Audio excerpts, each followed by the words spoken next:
Good morning, Jam Vanderloaf, with the indeterminate amount of months because I have Discord covering that up, and I'm also trying to get my webcam out, and then my mouse isn't working.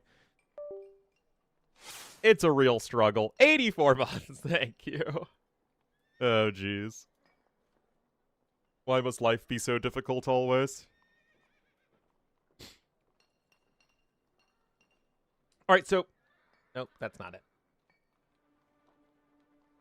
This series was just played, what, a few hours ago? So I don't think many of you will have seen it. Unless you're up at 6 in the morning, my time. Oh my goodness, this mouse, man. I need to call Razer. Or yell at them.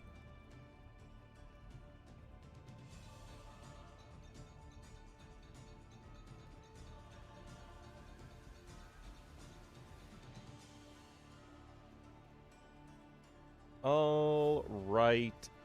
So, Doubt versus Z40, we are back in the Gold League, except I can't really check the standings because they're going to be spoiled, so that's unfortunate, but life is full of these little disappointments. Anyway, I'm pretty sure Doubt was doing extremely well. So let's get into Coastal Arena. Game number 1.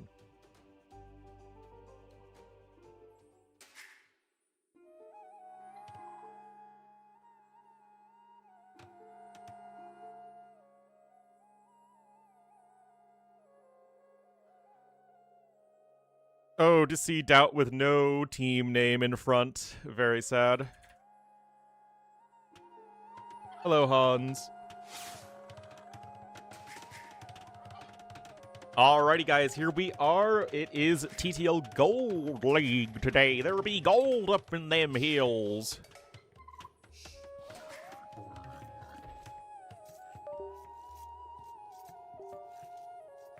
This mouse, man.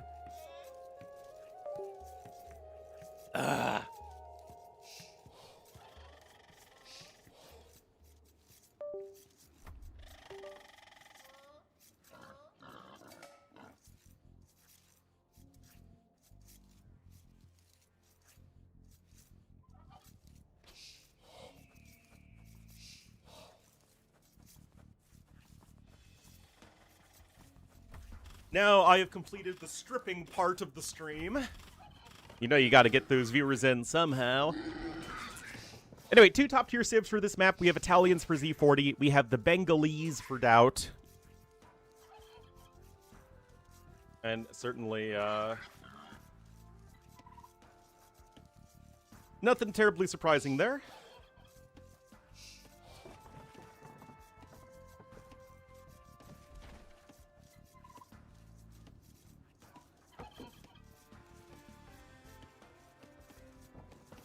Not surprising.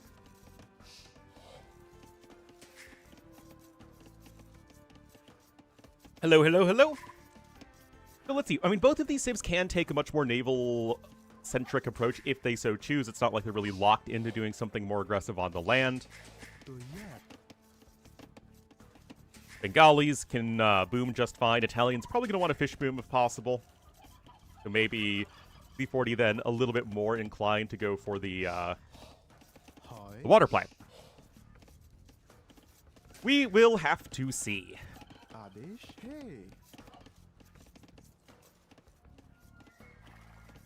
Yeah, so no idea how well Z40 is doing in the group, but I was thinking this should still be a pretty solid match. Doubt going to be the favorite, though. I think he's just one of those players that didn't quite work out in Platinum, but he's still better than most of the people in Gold. And because we don't have the up and down matches like they had in the GSL, we just kind of have the situation where we have the top performing players in Gold who probably aren't as good enough by and large to compete in Platinum, and then the lowest players in Platinum, which probably aren't good enough, or rather are too good to compete in Gold. And I think that does show a degree of stratification, I guess, in the AoE2 top-end scene, but I think that's just kind of where we're at right now. Not that there won't be, like, there wouldn't be, like, any, you know, Gold players who get into Platinum and do well, or people who really fall out of Plat, but I think that Doubt is not going to be one of them. You should be right back up in plat next season. Ignore the Lord at your own peril. Anyway, Z40 does get his dock down nice and quick here, so good early build from him. He's got 5 on wood. Got 2 fishing ships queued up with the Italian discount. Both players docking right next to the oysters, so they can use that to just click up to Castle Age even faster. Hi. Now, also with 5 on wood. And everything is just lovely and peaceful here in the early game. And so, since we are, of course, in a little bit of a lull, I did post my top 10 best designed bonuses video. Oh, look, it's doing quite well.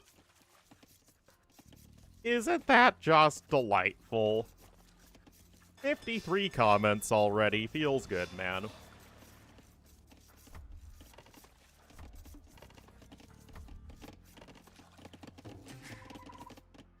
But yeah, then I hopefully we'll get the Muisca post live soon so I can cover that.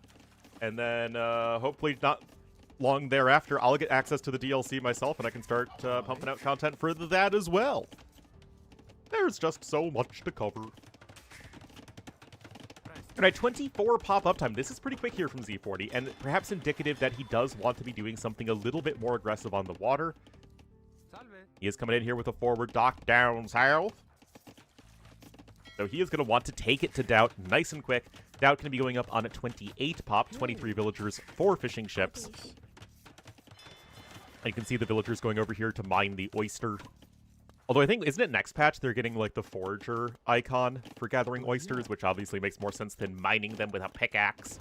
Because that sounds like a great way to crush the oyster, and then you have no oyster to oyster. Although, to be fair, I don't know, aren't pearls pretty tough? Just crack open the oyster and hope the pearls just come tumbling out. Or you can, eat the oysters. But no, not in AoE 2. They're too good for oysters. Alright, Fire Galley immediately on the way. Z40 going aggressive here.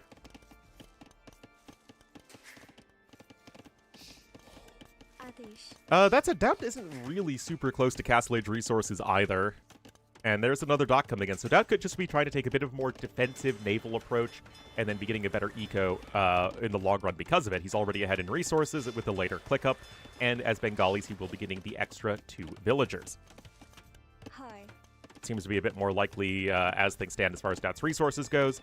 That said, it will be 3 docks in total, although one of them is a bit further away from Z40. But here come the Fire Galleys. Doubt immediately queuing up 2 of those. Z40 already has double bid-axe. Doubt will probably get that upgrade any moment now. He is going to be dropping a market, though, so it could be just looking to sell stone and still get a quick Castle Age time. Trying to have his cake and eat it, too. And especially since he is not researching double bid-axe, that does lead me to believe that he will just be selling his stone and try and click up very quickly thereafter. That said, you're still a ways off. You're not quite ready yet. Oh, that's a brave scout cavalry. Alright, Fire Galley is out, and remember, with the Bengalis and the extra HP regeneration, you are guaranteed to win a fire ship fight. It's just one of those bonuses, it's not, like, super significant. Oh, nice blocking with the fishing ship! Very well done there from Doubt. Oh, nicely done, nicely done. That said, Doubt is having another fishing ship harassed over there. We have a scout cavalry hovering around the front of Doubt's base as more Fire Galleys are queued up, but still, of course, we have a bit of a numbers lead for the time being here for Z40.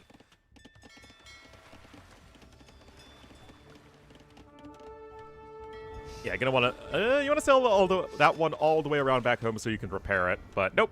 Little bit of the S word, guys. There's the blacksmith for Doubt. Still, again, he's a little bit off from Castle Age resources. Still, then another couple hundred food off.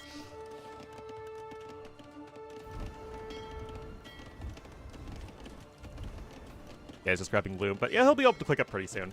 Not that Z40 is horrendously far away, but there's the blacksmith. I don't think he has a market yet.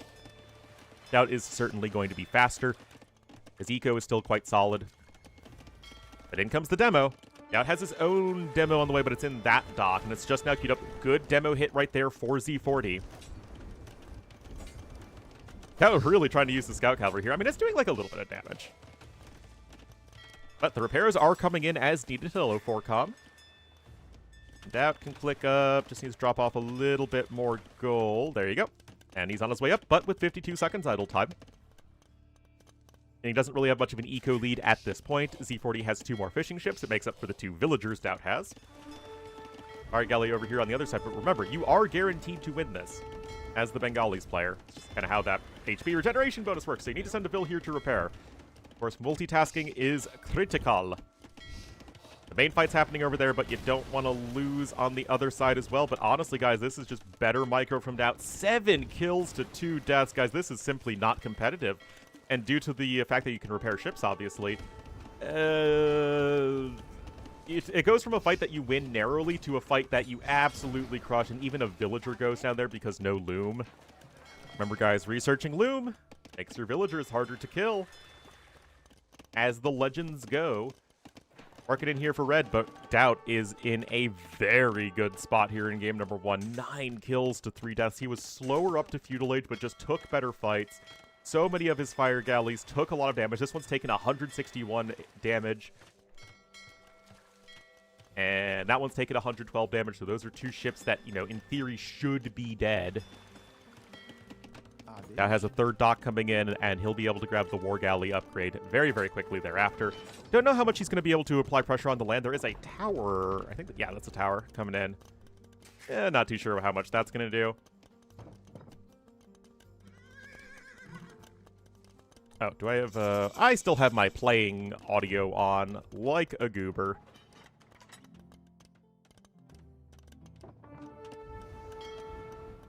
Still trying to defend the fishing ships is Z40. He's a minute 20 off from the castle age. There's Bowsaw coming in for Doubt. He will still have a monastery up over here. But yeah, I mean, as soon as the Vills are over here, all you need to do is send in your own Vills. You do have loom researched as Doubt. They can go punch it down. You can punch it. Punch it. Good quick balls, though.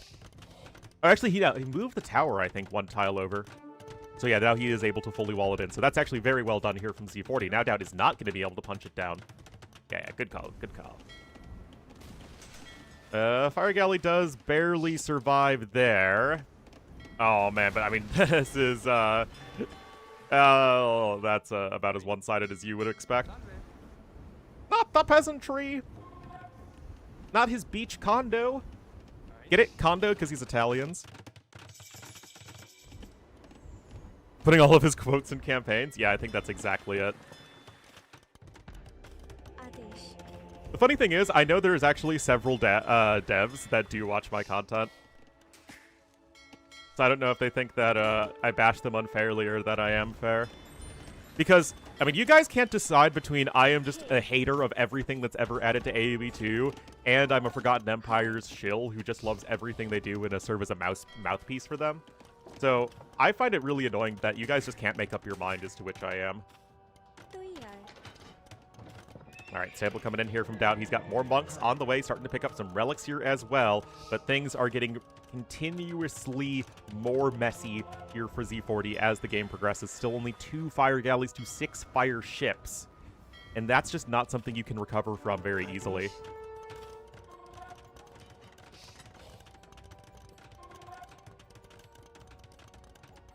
Still have 7 fishing ships working, though.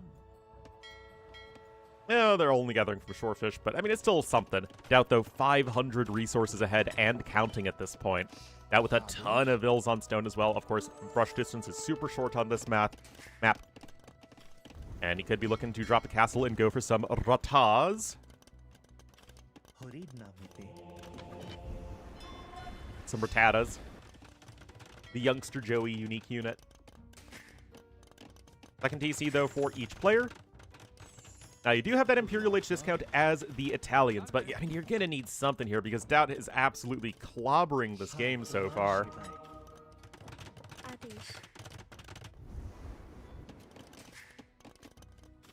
Both players will likely get a castle in the pretty near future. That said, Z40 with the Italians, with their imp discount, I mean, if only there was another Civ, maybe, other than Italians, that had a discount to the Imperial Age and had good monks. If only such a Civ existed, guys, but alas, it does not. I am, of course, referring to the Byzantines, Kappa, not any other Civ.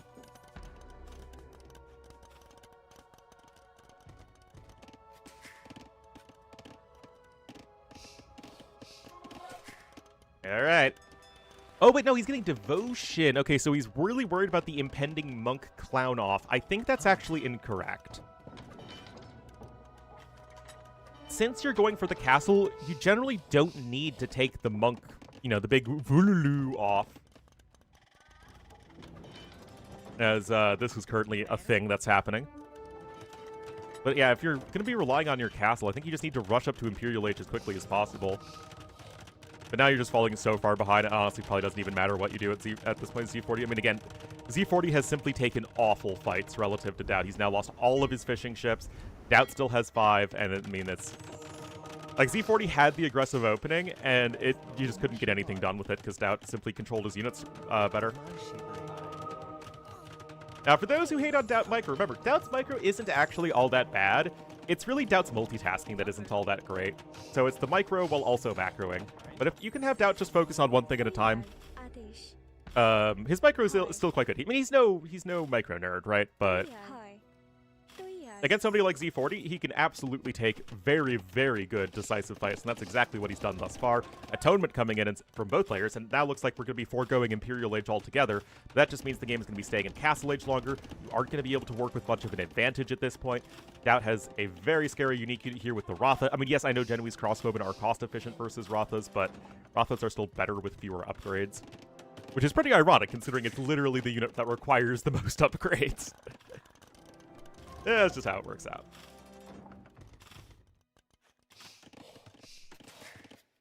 Secondary layer of walls are good here from Z40, but I mean, this is just... I feel way too tall of a task. 2,000 more resources from Doubt. I mean, despite the circles and the stone walls, it's still a hybrid map.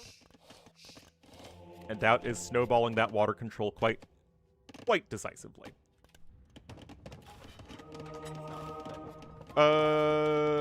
I don't see a world in which you... I mean, honestly, that was probably about as good as you could ask for. Oh, never mind. The monks are just being converted right back. I mean, yeah. I mean, you were so heavily outnumbered there as Z40. I don't think Doubt has Devotion. No, he does not. So, I mean, that is certainly an aid there for Z40, but he just doesn't have the monk numbers. Mangonel here is going to destroy this battering ram. Castle isn't even attacking the gate. A little bit of a misstep. Now Z40 will have to download more RAM if he wants to go ahead and continue this push. Again, there is no important aspect of this game in which Z40 is ahead. He is simply just catastrophically far behind. Now getting close to click up to Imperial Age. Oh, look at this. Look at this. They don't recognize that we, the Buddhist monks, have infiltrated the ranks of the cardinals. Or rather, the cardinals have infiltrated the ranks of the Buddhist monks. They see the hats, and they think we're just modest and covering up our bald spots. But no! They actually believe in the Inquisition. They'll never see it coming, guys. But they also feel a little inadequate because their large wooden staffs are smaller than the Bengali monk wooden staffs. Classic. And Doubt's building a gajillion TCs. Who really cares? Game's super over. It's a wreck. We can speed up a little bit here. Very one-sided game number 1. Not being bald. It's a real struggle. Different religious order? Ah, yes. The famous Catholic Diocese of Bengal. Hello, why don't you say hi? As long as you have a big staff? Exactly.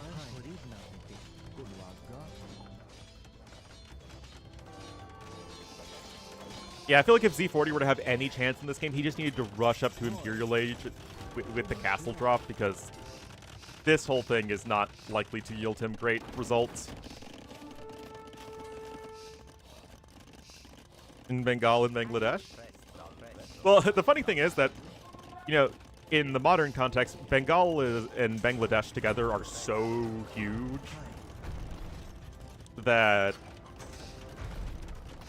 you will still get a fair amount of Christians there, but obviously not really in the AoE2 time frame.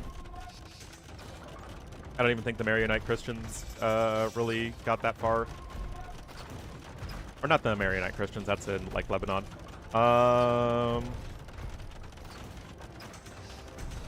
You know, the Christian group in Central Asia that died out by, like, the 1000s, I forget their name.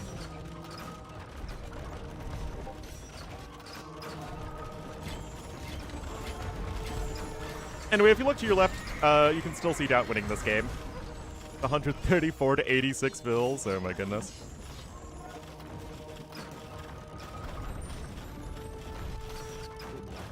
And of course, Doubt's adding in skirmishers because that's how you play AoE 2.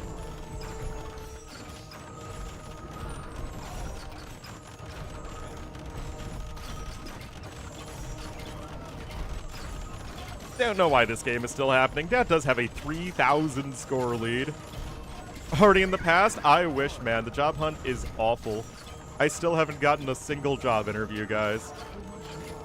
Speedrunning this? No, only when the game was effectively over. Because I don't like wasting everybody's time. Believe it or not.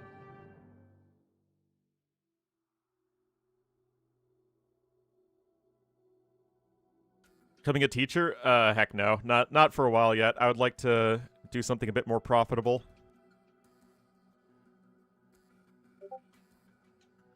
Oh my goodness, and then the Discord doodaloots.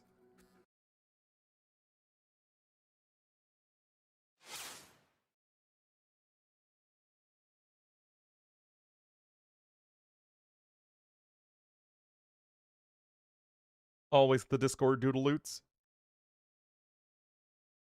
What happened with the last job? I have no job. I mean, other than this. Yeah, I went to GW. I cannot afford to become a teacher.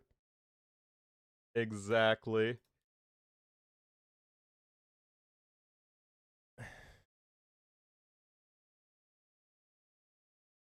All right, that is Coastal Arena going to the Doubtster, and that is actually the last pick versus the first pick, too. I mean, that is as crushing a victory as you could ask for as Doubt. But yeah, like, I'm in this even worse position where I've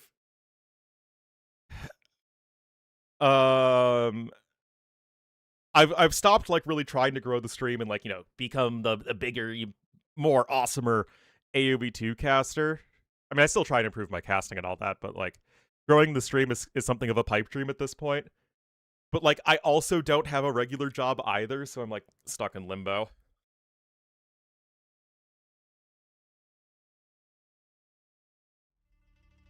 It's a struggle.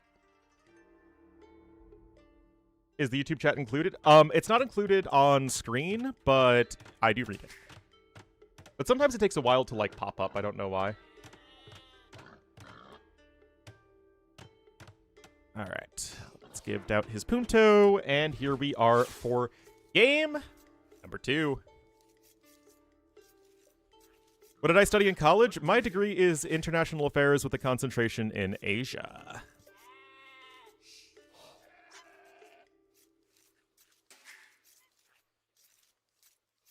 Custom order? I mean, it depends on what you're doing, right? I mean, you can certainly find a very good, you can get a very good living doing that. But, like, that's not what my training is in, so to say. That's not what my apprenticeship is in.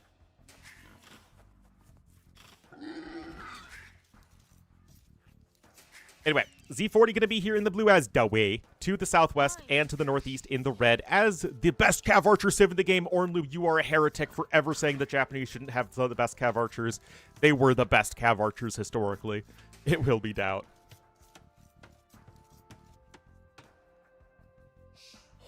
was there before the pivot to Asia. Now it's kind of out of demand. No, the pivot to Asia is still, I mean, in general, in demand. It's just that I can't really get a good government job right now because there aren't any good government jobs available. And all of these private sector jobs are, like, there aren't that many of them to begin with at the moment, and then I just don't have the experience, right? It's like, whenever I look at these job opportunities, it's always like, okay, we want you to have at least several years of experience doing this exact thing that we do. And it's like, well, I don't have that. So it's a struggle. Nice intro. I mean, I've been live for a half hour. But, like, it's tough because I really want to be able to move out of my parents' house, right?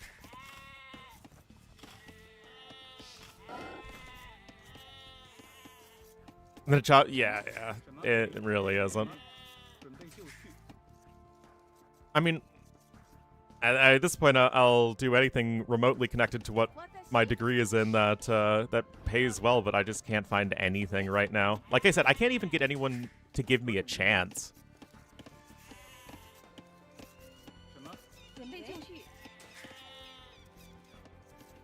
Like, everything is all about, it's like, you know, helping you get a job is all about, like, interview strategies and stuff like that, and it's like, oh, well, if I can't get my foot in the door, none of this, literally none of this matters. It's, very frustrating. But that's what AoE is for. Played Teutons against Jurchens a few days ago. He went for Castle HCA and Rams, and I had no answer to it. Knights were too slow. Scorps didn't work. Well, you have very good defenses still as Teutons, right? So you have your TCs that fire a gajillion arrows with villagers, so you kind of need to rely on that. Your own mangonels. Scorpions are not going to work, not against, like, Rams as well. So yeah, you need to go, like, Monk Mangonel, rely on those Teuton defenses, get a castle down, all that stuff.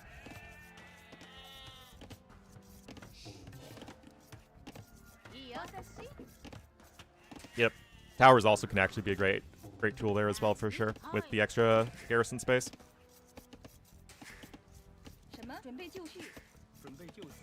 It's not like Jurchens are, like, a great matchup for Teutons, but it's far more manageable than some of the other CA subs.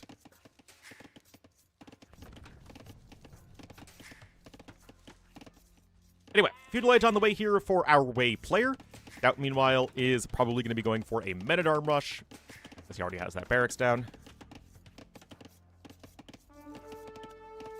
Elite Skirmishers? Well, I mean, that's always the answer, right? Always the answer is the Mighty Skirmisher.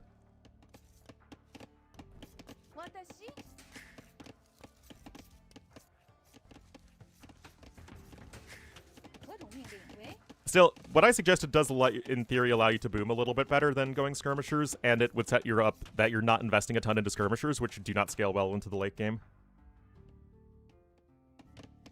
But, like, the meta is just going Skirmishers no matter what, for a reason.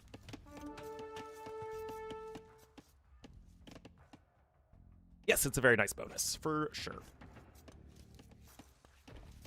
Alright, we'll be 4 militia. We really don't see the 3 men-at-arms all that much these days. It seems like, you know, if you're going to invest into it, go whole hog. Go for the 4 men-at-arms, as they're going to be much more able to knock down palisade walls and houses and whatnot.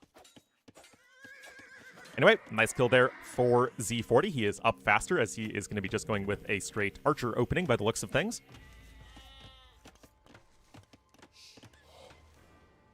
I mean, I think going Cav Archers as Japanese here makes a ton of sense, right? You get bonus damage against the Xianbei Raiders. But why monks against CA? The monks are to help against any siege weapons. And they can push away enemy Cav Archers if you keep the monks next to the TC, right? It's all about where you position the monks. Because monks, like, all out on their own, are just going to get picked off by Cav Archers, but monks, if you can hop in and out of TCs with them, can really buy you a lot of time.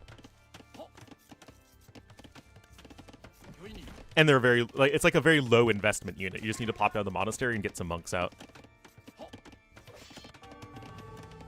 And if they're adding in mangonels, then the monks help a lot there. But guard towers, I actually like a lot versus those sorts of things. You have to be careful, though. If they're going rams, right, then you need like guard tower plus your own mangonels. Yeah, definitely don't go knights. That doesn't feel like it's going to be destined for great success with Teutons.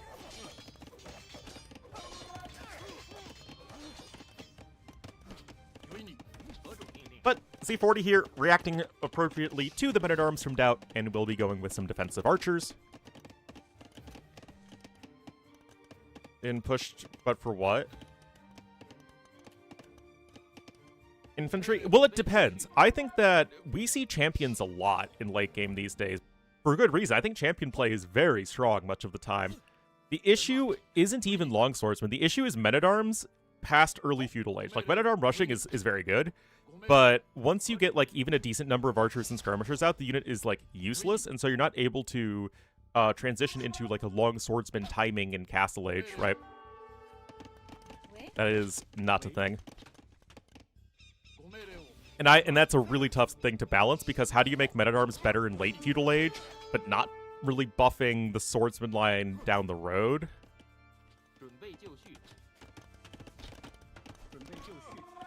And how do you buff men-at-arms in a way that doesn't buff the men-at-arm rush, because that is already very good. I mean, I say that as there's literally getting obliterated by Z40, but Z40 had, you know, literally the perfect counterplay, right? This was as hard of a, I am going to try and deal with an early men-at-arm rush play as possible. It gave him very little offensive power, but he still had this very good defensive setup already. That's everything that he needed. Bonus versus skirmishers? The issue is, though, that you get, like, there's, like, 20 skirmishers out, and then even if you have, like, 15 men-at-arms, they'll still just get focus fired down. But, like, skirmishers already just deal 1 damage to swordsmen with equal upgrades. So it's like, I don't even know what you do, because Age of Empires doesn't work. Like, everything does 1 damage. Thank you. Well, that's what I'm here for, Schmumpus. It is what I am here for. .98. You know, I've wondered just giving them a flat 1. I would still be kind of concerned. Get the speed buff? All the infantry did, actually. Oh, no, not militia. But yes, men-at-arms did as well, yeah. Alright, here we are. That is ready to rumble. He's also getting that +1 defense, which is essential, guys, for those skirmishers. Makes them only take 1 damage a hit from the archers. Explode? Yeah, I mean, that's pretty scary. 1.15 movement speed on your swordsman. Oof. That would be crazy, crazy. It's really tricky, though. It's not... There is no obvious fix, and...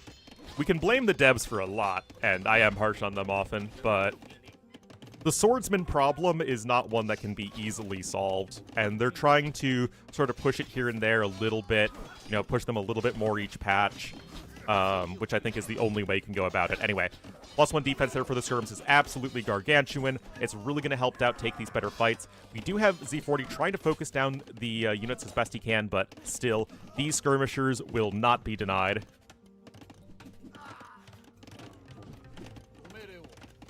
And yeah, turns out skirms are good against archers. Yeah, I saw that. I really don't think that's the case. I think Cav archers were the most buffed unit from Age of Kings to AOC.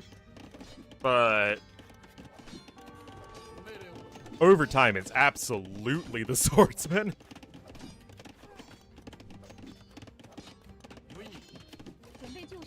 Absolutely.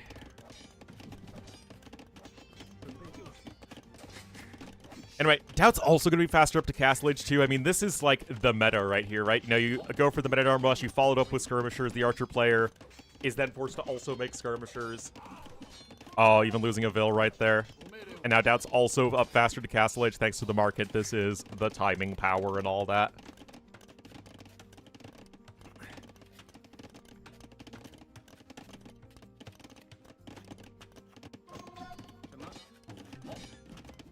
Yeah, the archer's not even able to kill the men-at-arm before it could get a lot of damage done as well. Is a bit awkward. Anyway, at this point, I assume Doubt's just going to go Cav Archers. Actually, could just go Knights as well. I mean, you see your opponent's just making skirmishers. It's not really all that exciting. That is also ahead in resources as the Japanese versus the Wei, which is definitely not a thing. That should be a thing.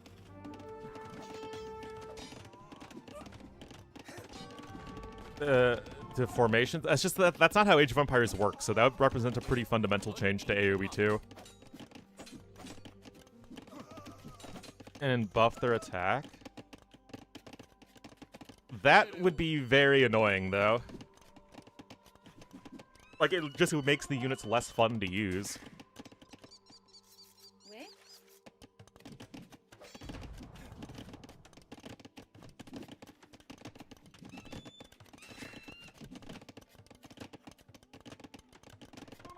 And to sell, yeah, certainly. Got another range coming in. And indeed, Doubt's actually going to be going double Stable Knight right here. He's got Bloodlines in.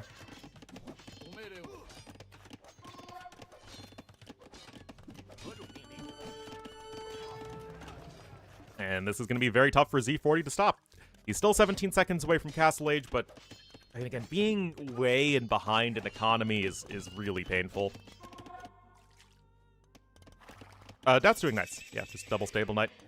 Which isn't actually something we see all that often. We rarely see players commit to 2 stables. And look at this, Doubt's also coming forward with the Siege Workshop. I mean, he is ready to go to town here, and Z40 is actually investing into Elite Skirmisher, which is like the last thing you want to do right now. Oh no, he is going to be completely caught off guard. He honestly should probably just cancel this. Cancel Elite Skirm and just go right into the Xianbei Raiders. Except he is not doing that. Good but frail, yeah. Well, now he knows about the Knights, and I mean, he had time to cancel. Yeah, now this is looking pretty over. More vills going down. You do have a TC here on the outside, but I mean, you're not getting a good army here. There's going to be a Mangonel out here in a moment. Nothing at all to stop that. It just feels so unexciting, just having a bunch of Elite Skirmishers here to try and hang on. Men-at-Arm finally goes down. Okay, now you're going Xianbei Raiders. They do have a very quick train time. Because they were balanced. Because that was balanced around the unit having 4 attack, and then the unit got 5 attack. But still, look at this. Doubt gonna be ahead in resources. He's behind a little bit in villagers right now. The eco upgrades are about to be identical. But of course, the major difference here is that Doubt's eco just hasn't been touched all game long. Doubt has always been the one attacking.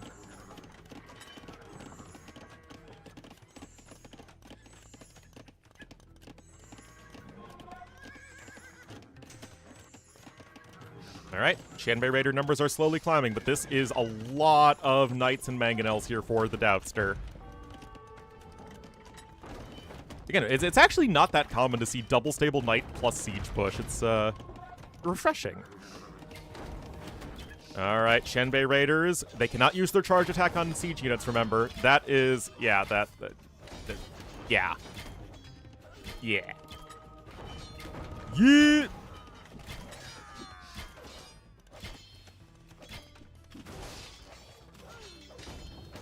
Uh-huh. Uh-huh. This was all even before chain barding armor, guys. Now that's in, too. Where are the reinforcements? Oh, why are they sitting at home? Doubt? Don't you want to attack? Well, he killed 18 villagers in total. Yeah. Yeah. Trying to get a defensive tower there. That was able to take both of the food sources. This one really wasn't taken at all. Equal build. Yeah, but that's good because it's a bunch of resources that Z40 invested that are just dead right now.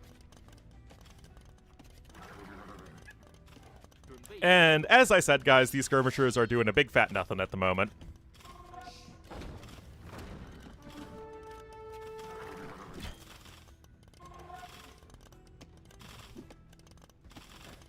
Yeah, no, it's like I said, it's refreshing seeing this. It is a much more old school style of AoE too. Now, Z40's macro has been quite good. Only 19 seconds idle time with all of this pressure is actually quite impressive. Now grabbing that relic though is cute. Almost. Just don't ask him to build a castle, and then the Lord will never disappoint us. Well. Hello, hello, hello. Doubt, don't do that? I mean, Doubt's a really good AoE 2 player. He's a much better AoE 2 player than I ever will be. So I don't think we can question running 2 knights into that TC like that. I think it's just objectively perfect. Anyway, a couple Shenbei Raider going down there. It is Husbandry v no Husbandry, so the knights are actually faster at the moment. Z40 is about ready to drop a castle, but Tiger Cav aren't actually all that great here. I mean, I guess Doubt is now switching into Cav Archers, but generally speaking, of course, you want Tiger Cav versus range units, and then the Haeguang Cav versus the melee units, but you don't have Bloodlines or any Cav upgrades anyway, because, like I keep saying, Z40 invested a ton of resources into skirmishers that did nothing. That's on 3 TCs to 2. His eco is just humming along. I mean, yeah, but Doubt doesn't have a castle yet.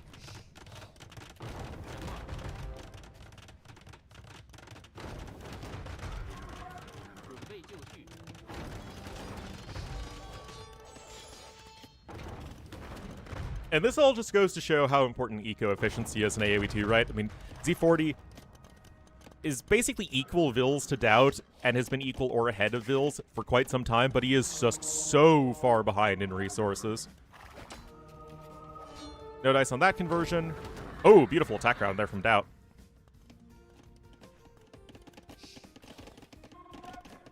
CA switch is looking nice, and of course Japanese Cav Archers are not something that the Wei really like dealing with. Not unless you have a ton of Tiger Cav of your own. And that's actually castle number 2 coming in. But Doubt's just going to be on 4 TCs behind this. He's yoinking up those relics without a care in the world.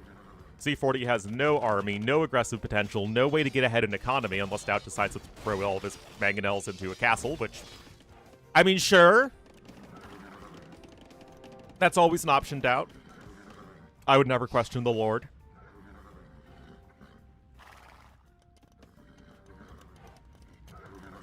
Alright. Trying to rebuild the archery range there. Still no bloodlines, even. This army is pitiful from Z40. Oh, no. Well, this can help make up for losing all your mangonels. You kill all the enemy monks. I mean, get a couple Cav Archer conversions. That doesn't really matter.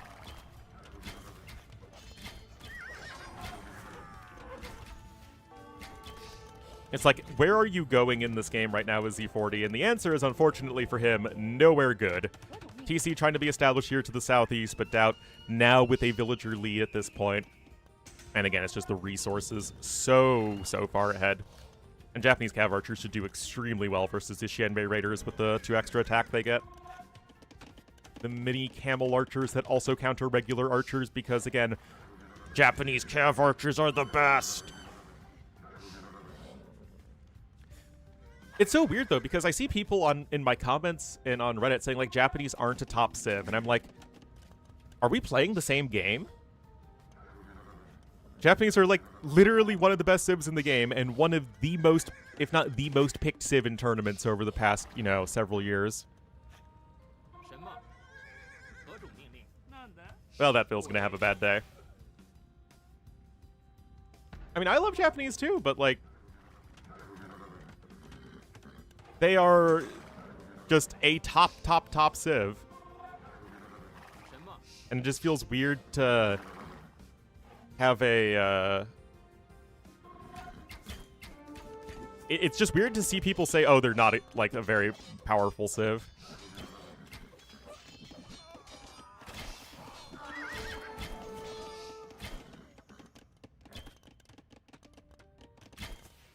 Yep.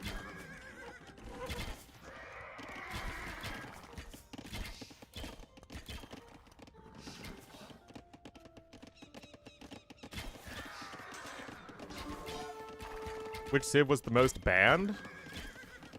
I don't know.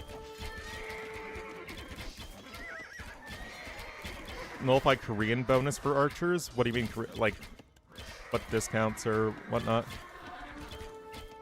Urchins? Maybe, I don't know. Romans? Well, Romans don't really have, treadmill crane. I guess they get, like, 5%, but they don't have treadmill crane. But I guess committances is really good. Just have those Cavalier fly out.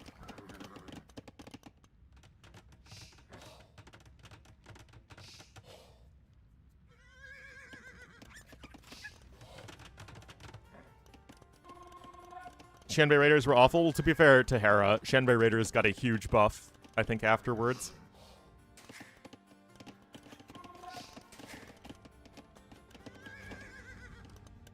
Anyway, imp on the way here for Doubt.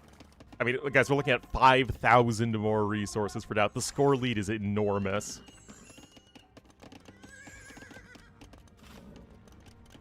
I mean, is there a world where you can get to, like, Tiger Cav plus Shanbei Raider? I mean, I guess. It's still probably going to die to Hal plus Cav Archer, but, you know. Remember, I mean, there are a lot of reasons that this game is over. The 5-0 Relics is, like, numbered 7 on that list of why the game is over.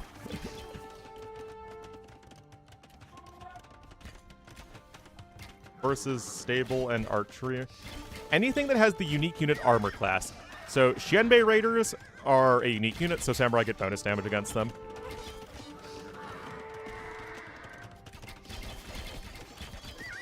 Regional units are not unique units, though. They have to be unique for a civ.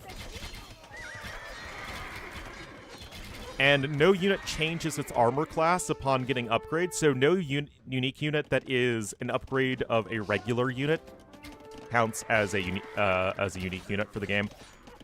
So, like, Imperial Skirmishers do not count as unique units for Samurai purposes because that means they would have to gain an armor class, which, again, is just not how Age of Empires works.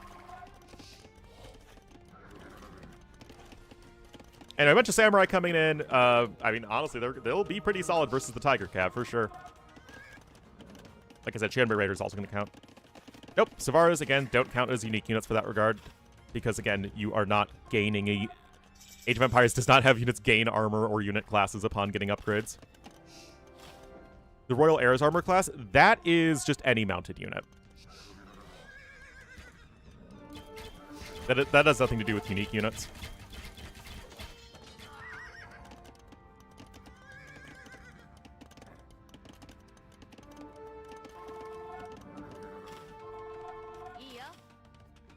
Unit upgrade? Yeah, I mean, again, it's literally just,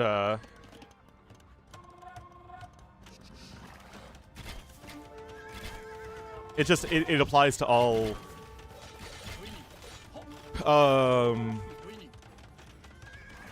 mounted units.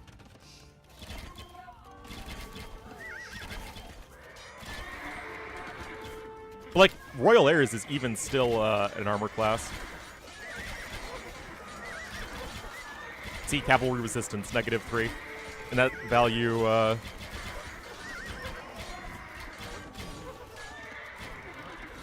becomes 0. And really, Samurai coming in again. Doubt can basically do whatever the heck he wants. This game is over. 6% more efficient in economy.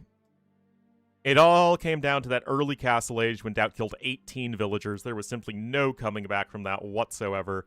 Doubt 4,000 more food, 2,000 more gold, even a little bit more stone. He got the 5 relics, double the technologies researched. This series is not close at the moment.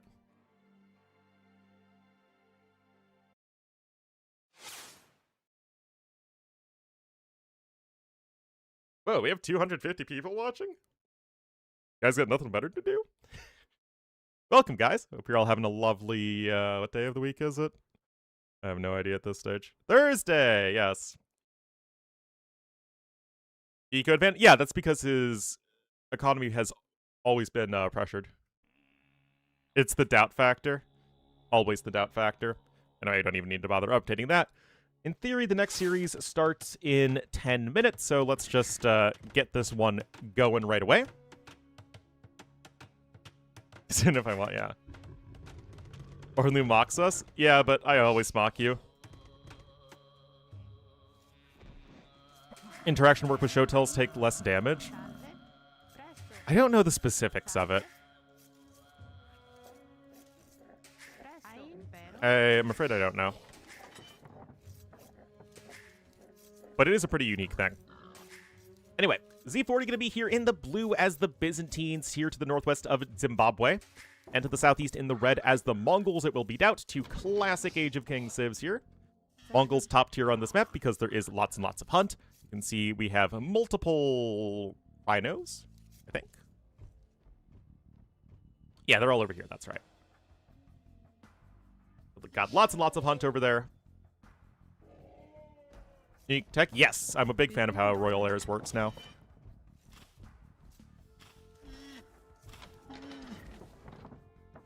Or did the chat mock first? Well, when I started streaming, I was a nice guy, you know? I was this innocent, wide-eyed college student who's like, wow, I love AoE 2 and talking about AoE 2. And it was only through years and years of constant mockery from chat that I became the jaded, bitter man you see today. Byzantines game plan for this map? So, the thing with Byzantines on this map versus Mongols is that you know that you're going to have to play defensive, because Mongols are going to be so far ahead in resources, but that's okay for Byzantines. It's what they do. He's a nice guy who's lying to you? Yeah, that's true. I'm always mean. The truth is, I've always been bitter and hateful. Even back to my college days. So, Royal Heirs used to make Showtell Warriors produce almost instantly. Now that effect is baked into the Elite upgrade. And now Royal Heirs makes your Showtell Warriors and Camels take 3 less damage from mounted units, which is really interesting. So it applies to both melee cav and ranged cav, anything that's a mounted unit. Yes, that's definitely how the map works. You get the high ground, you get access to all of these mineral resources so you can starve your opponent out of those, and it provides an excellent springboard into attacking the enemy base. Hello, Melamadre. So, got a mill coming in. Nothing too cray-cray so far. Got a boar over there. Lots and lots of hunt here for Doubt. But it is kind of interesting with Zimbabwe here, and one of the reasons I like this map is because you can kind of play it as an open or a closed map. And we see civs that are more open map-oriented on this map, and we see civs that are more closed map-oriented. Because, of course, it's walled like a closed map, but it's still fundamentally open, right? There's still lots of room for you to run around with fast units. In the rework cave-in? Oh, man. That is an early loom upgrade, though, from Z40. I guess maybe because the villager is going out on an adventure. But you gotta be careful, because Doubt Scout is here and ready for action, as Doubt's going up on 18 pop, no loom. Pretty darn quick uptime. Who will stream silver right... Is it silver or gold? I mean, I'm casting the next series when I'm done with this one. That's why I started casting the Rex when I did, so that we could smoothly go into the other sets that were happening. So yeah, there's Monoz versus Gabby now, and Villese versus Miguel, and we'll cast one of those series. I assume that T90 is streaming as well, so I'll cast whichever one he is not casting.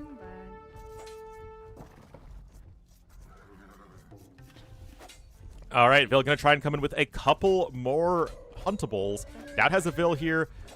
Oh, she needs to grab the rhino. Is the elephant gonna open the gate long enough? Yes, it is, and Doubt is locked out. Remember streaming gold? Ah, okay. Then I guess I'll stream the silver.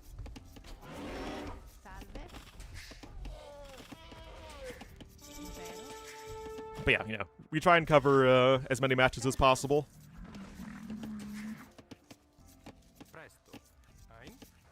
Alrighty, well then I will cover silver. Again, as soon as this game is done. So, what is Doubt's next step? He got the quick uptime, but to what end? Yeah, I think it's fine. You get the 2 extra huntables there as Z40. It's going to help ensure you get a good castle age time. And he is on his way up. But yeah, what is the next step in Doubt's plan? Like, okay, sure, you got up to feudal age. That's cool. So what?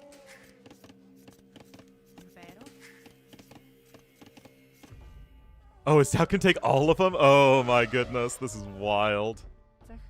Yeah, Loomless Lure. Oh my goodness, this is so silly. You could not do this in Vooply, man. Holy cow. That is exactly it. It is unmitigated avarice right here.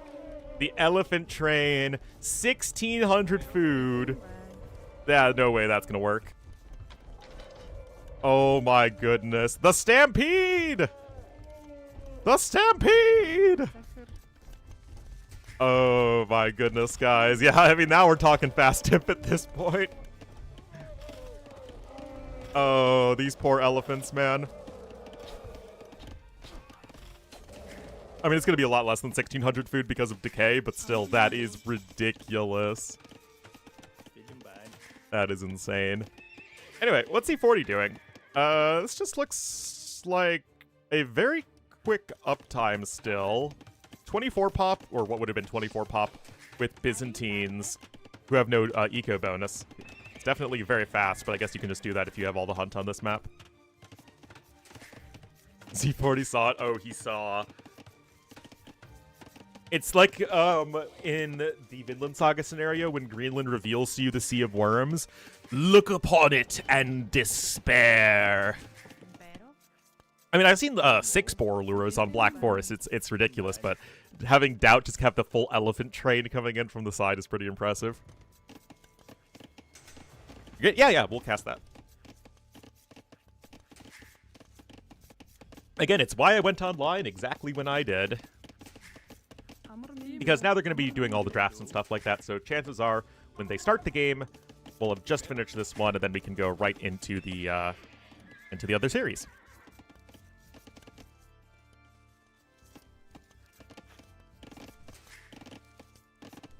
Alright, Double Bidax coming in here now for Z40, and he is on his way up to Castle Age. Still no real indication of what he wants to do, though.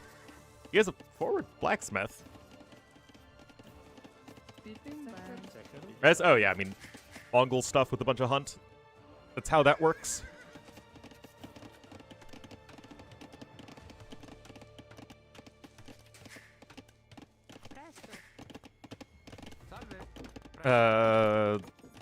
Matchup like this where one player completely outclasses the other. Yeah, that's because as I was saying earlier, I think that the AoE 2 pro scene is stratified at least a little bit in that you have players who are not quite good enough to do very well in Platinum, but they're still better than almost all of the Gold players.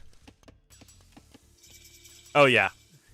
That way, Doubt will just look over his walls and he'll see the smokestack, knowing that the weapons of his demise are being forged here in this furnace. Well, yeah, it turns out having 4 extra elephants there will be pretty good. And Doubt's just booming, man! Oh my goodness. Doughty. Literally all he's doing is just adding in TCs. Never change, Doubt. Never ever change. I mean, this is the sort of crap that I do. And what I typically do is not winning Aegir 2, just getting his eco upgrades, getting a monastery. Oh my goodness. Well, he gets to afford build production for quite a long time, that's for sure. 700 more resources at the moment for Doubt. Before you're playing a style that's just, it feels like you're playing regular arena. Get some scouts out to take the map control. He does have 3 vills on gold, though. If you're going for a scout opening on arena, usually you just need 2 vills. You can see he's actually banking up a fair bit of gold at the moment. And he doesn't have a market, so he can't actually turn that gold into food or wood to help with his boom, so it's a little inefficient. This is not a fast imp. This is just the Mongol add in a gajillion TCs. The question is, are we going to see the 4th TC? Oh, that's how we do it, guys. That is how we do it. See, from one boomer to another, I know what this looks like. Yeah, literally, guys, Dowd is going full Ornlu. Never, ever, ever go full Ornlu. TOS gets more viewers every time he puts hosted by @T90official. Oh. Do I not do that? I honestly wasn't paying much attention. I guess I have T90 Titans League, I thought. @T90official Titans League. There we go. Because I thought, oh yeah, I remember. Thought it was redundant to put T90 Titans League hosted by T90. Like, seems a little self-explanatory, but there we go. We can do that. Z40, like 2K6 or so? Something in that ballpark. Anyway, Doubt, the madman. Let's see what he has in store, because on the one hand, Byzantines can counter anything. That is kind of how the Civ works. So you can find a way to victory in almost any matchup. That said, if there is ever any situation where your opponent just has an army that's too good for Byzantines to counter population efficiently, that would be a Civ like... Oh my goodness, he is going for the 5th TC.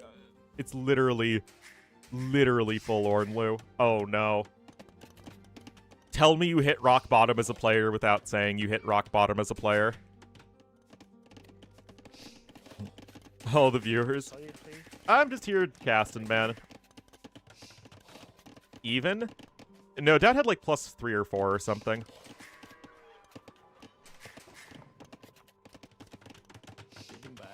It was like, what? No, it was 4 extra elephants Doubt had. Yeah, 1,600 food on those.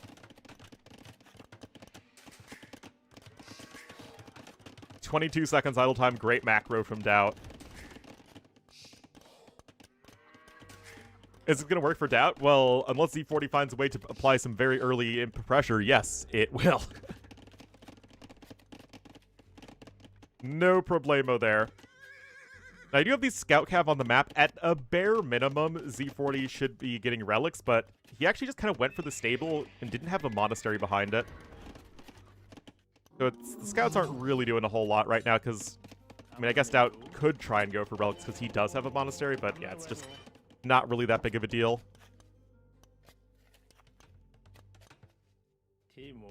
Doubt wandering around over here. So basically, guys, the only route to victory you have in this game is Z40 at this point, because he's already 2,000 resources behind, is this hill. Byzantines are one of, if not the best civs at just controlling a specific location. So a faster Imperial Age, plus high ground, plus controlling the mineral resources here, it absolutely is a route to victory here for Z40. That said, it's already looking pretty dire, though. Doubt with a huge score lead in a game where there have been 3 units killed.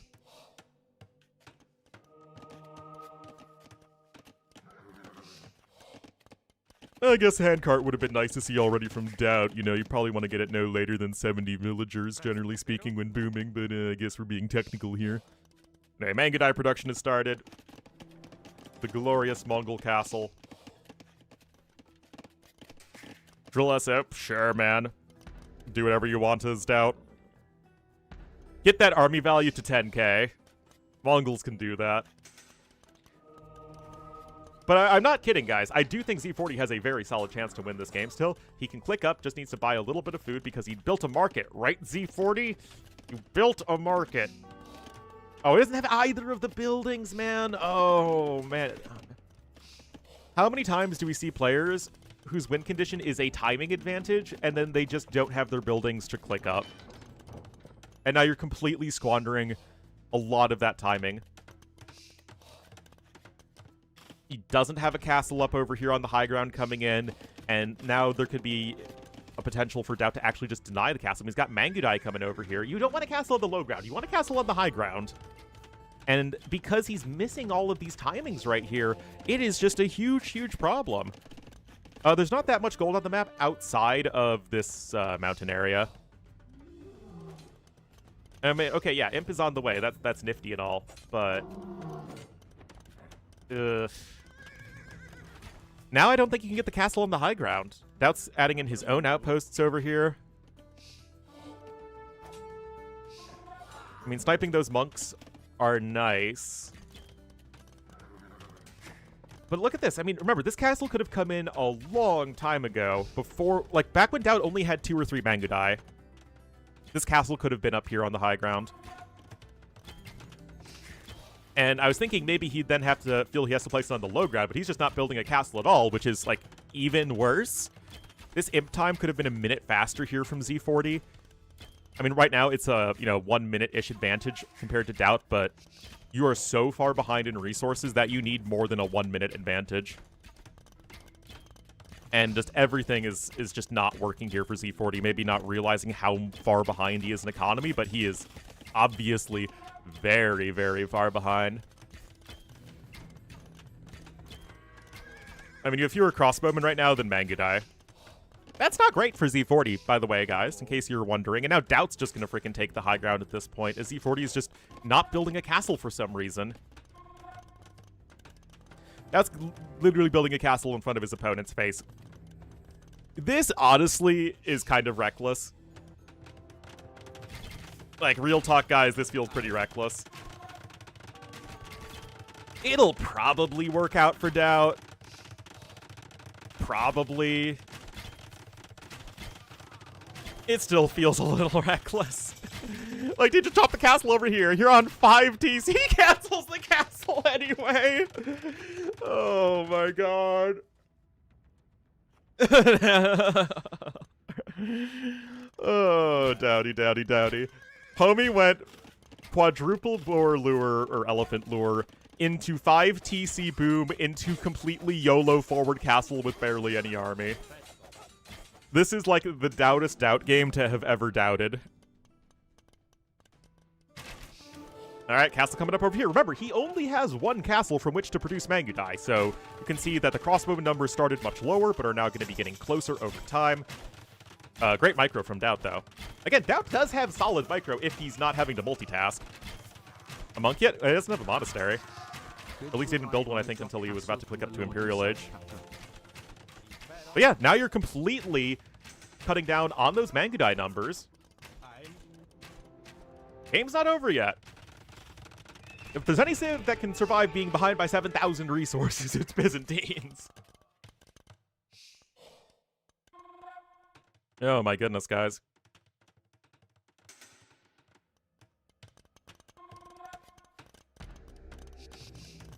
Yeah, I mean, a lot of the stuff should have just come out earlier here from Z40. Now, Doubt can be adding in a bunch of light cav. He is actually already on almost 50 farmers, so very, very good here from Doubt. I mean, the booming is very, very good. Doubt micro, because it's a meme. Because Doubt oftentimes doesn't have the best unit control when there's like a bunch of different things happening all at once. And a lot of the big tournament maps are sort of focused around, like, the most high-profile tournaments tend to be focused on maps where multitasking is extremely important. Will barely win? Possibly. I mean, I don't think he's really gonna barely win, because Z40 is banking up a ton of resources, and again, he's just not leveraging these timings. Anyway, Hussar's in. You have +2 defense at the very least. Yeah, that's fine, that's fine, that's fine. Got the Mangudai here.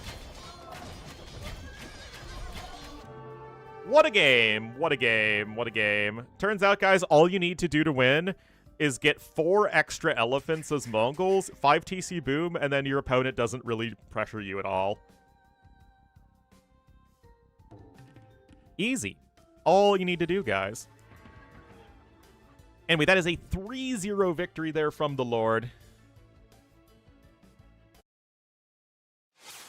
Game was pretty boring. Well, what can I do, man? I can only attempt to entertain you guys with the games I am given.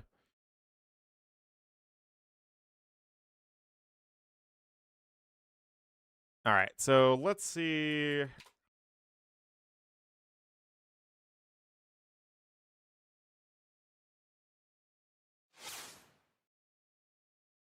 Hello, Chupta. so has this been updated? Okay, has been updated. Yeah, Doubt has not lost a game yet. Jordan has not lost a game yet. And I think these are two great examples of players that, even if they didn't thrive in Platinum, are still probably too good for Gold.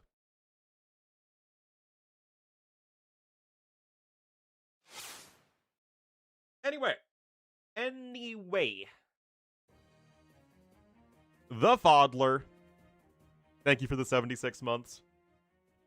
Villese versus Miguel are in the lobby. What is the status of Gabby and Monos, I think it was?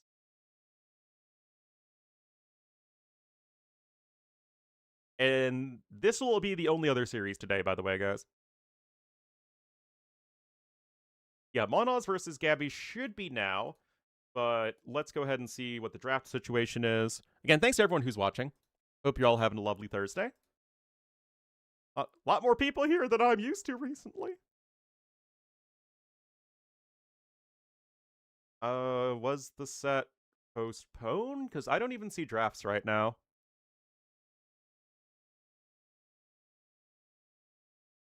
Trying to figure this out, guys.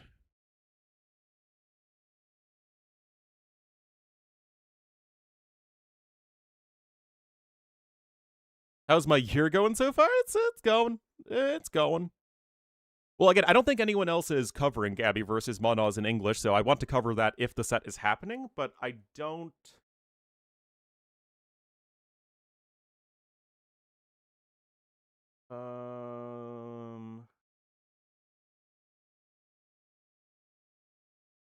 I don't see anything for it. Did you have a hidden cup? Good co-caster? Well, thank you. I do my best. I do my best.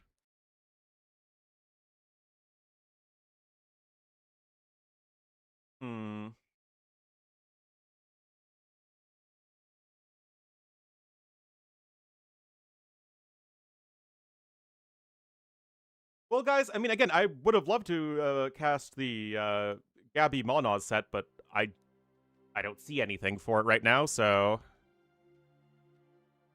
Well, I also double-checked it on Discord, and Discord also says that the match should be happening now, but... I could only cast the match...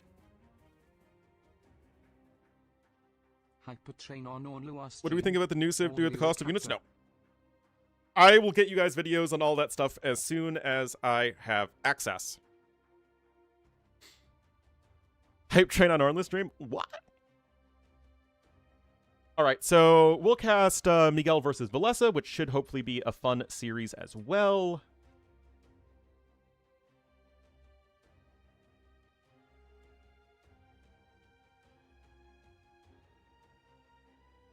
I mean, let me know if, like, the other series is starting or something, but again, I don't see any indication that the other series is happening. Having internet issues? Ah, okay. And I failed to download match content. Awesome! Love it!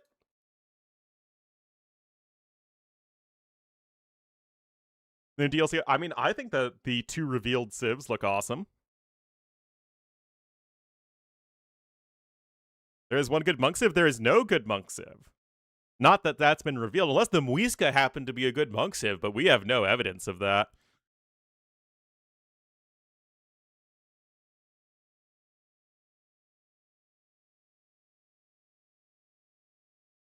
Alright, so Valley will be game number 1. Hopefully the classic DE issues will be resolved in a moment. Let me try and pull up these drafts for you guys.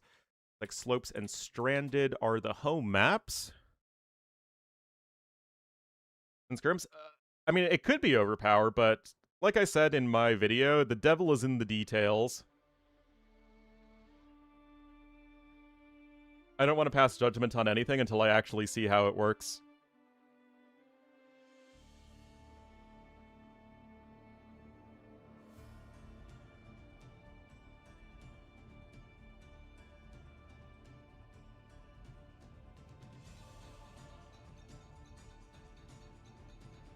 Uh-huh.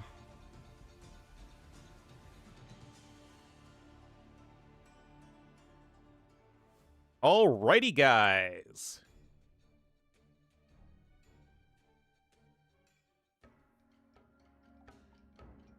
You have to date soon? Oh, no. Let me set up the scoreboard here. This is back to Gold League, so we're not going to Silver League. This is still in the Gold League.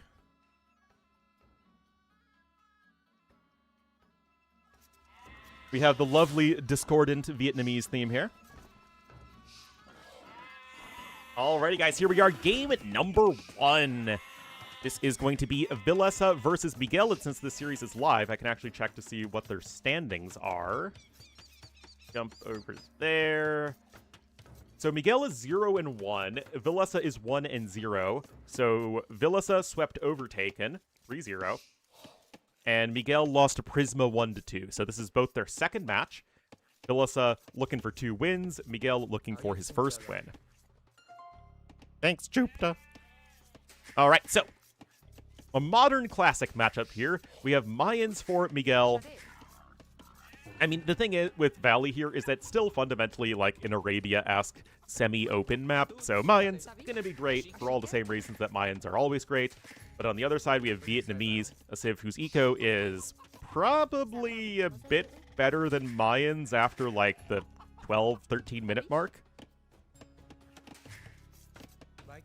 Is Villese too good for Gold League? We will have to see. Villese isn't super active as a player, so it's a little hard to say with him. But over the course of the game, yes, Mayans can still leverage some strong timings, but Vietnamese are going to be the better civ in a protracted game of AoE too. And thanks for enjoying the campaign reviews. I did work very hard on those, and we'll actually get, I think with the next DLC, I will actually have to go back to the old campaign tier list. I can't believe it. I haven't had to use that one in like 3 years. Minded avoidance of mind skirms. I have never once understood that meme. But I guess it's a meme, so yes. But I am no expert in memeology.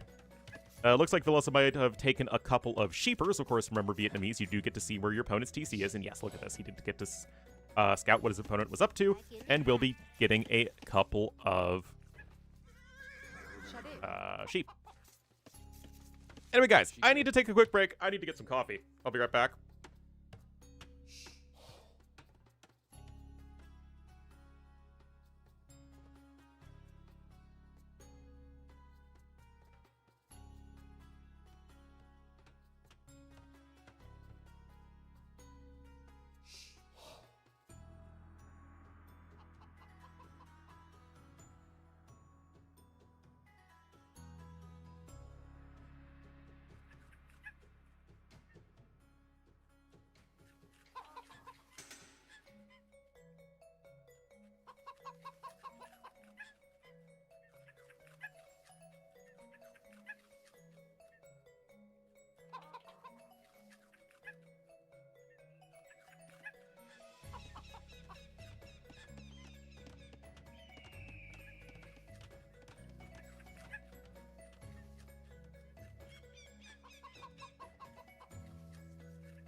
I return. Oh, the eagle I was following died. Very sad. Oh, Vil is gonna go down there for Miguel.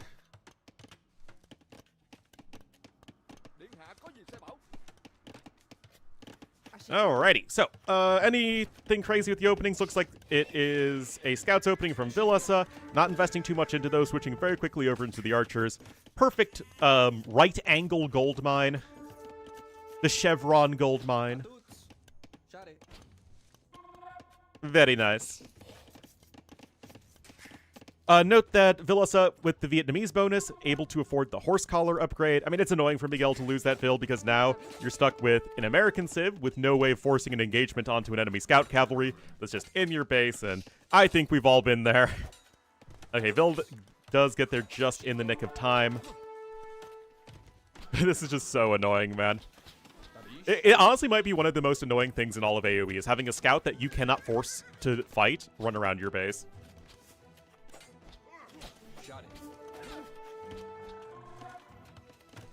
I feel like that's something that happens at, like, literally all levels of play from time to time.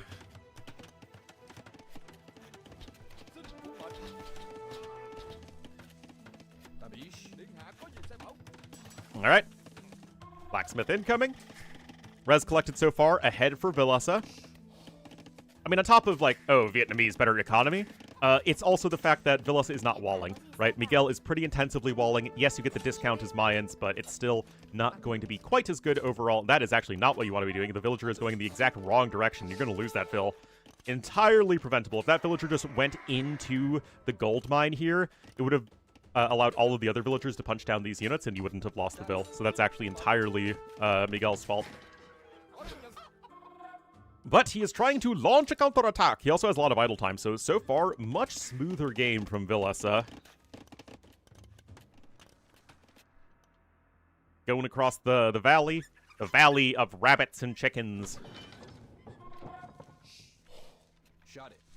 Alright, padded archer armor, of course, going to be a big one. Means that the skirms only will take 1 damage hit from the archers on top of the extra 6 HP you get as the Vietnamese. Couple houses coming in. Got a market on the way here for Miguel. Immediately turning around once +1 defense is in. That's cute.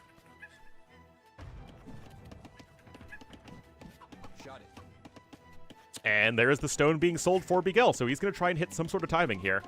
Oh, that archer that archer picked the wrong day. He's like, oh, finally, I got my archer diploma. I am ready to join the Miguel army and take on Villese. I'm just going to strut out here with my hat, my degree, and my bow. Oh, God! It's a bunch of enemy units. That's exactly what the archer sounded like, by the way. All right, look at this. Holy cow, 12 Vils on gold is not insignificant whatsoever. Miguel wants the Castle Age.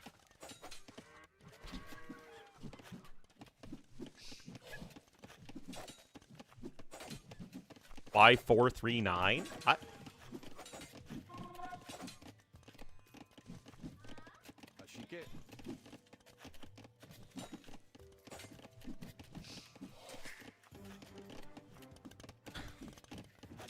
Well, Miguel, again, trying to rush up to the next stage. Villese trying to do it a more organic way. You know, all natural, farm fresh, straight to table.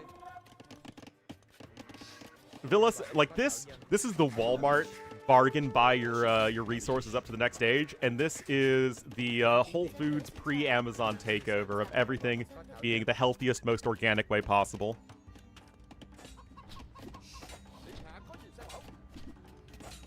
Scouts into knights. Alright, archers here trying to defend.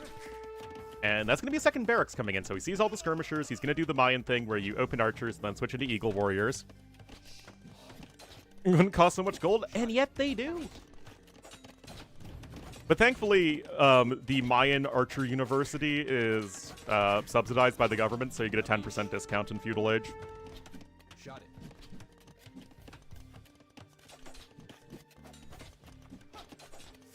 Alright, Castle Age coming in, but that gate's honestly getting pretty low at this point.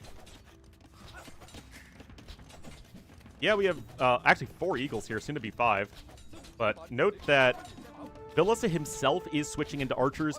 The existing skirmishers are already going to do a ton at walling out these units, and then you just switch into your own stronger unit to transition into with the mid game. So all that is very well done here by Villese, and yet the Eagles are popping out just in the nick of time.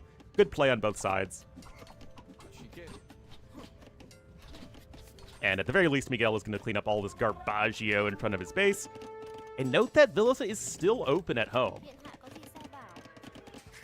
More open than a Schengen border to another Schengen country.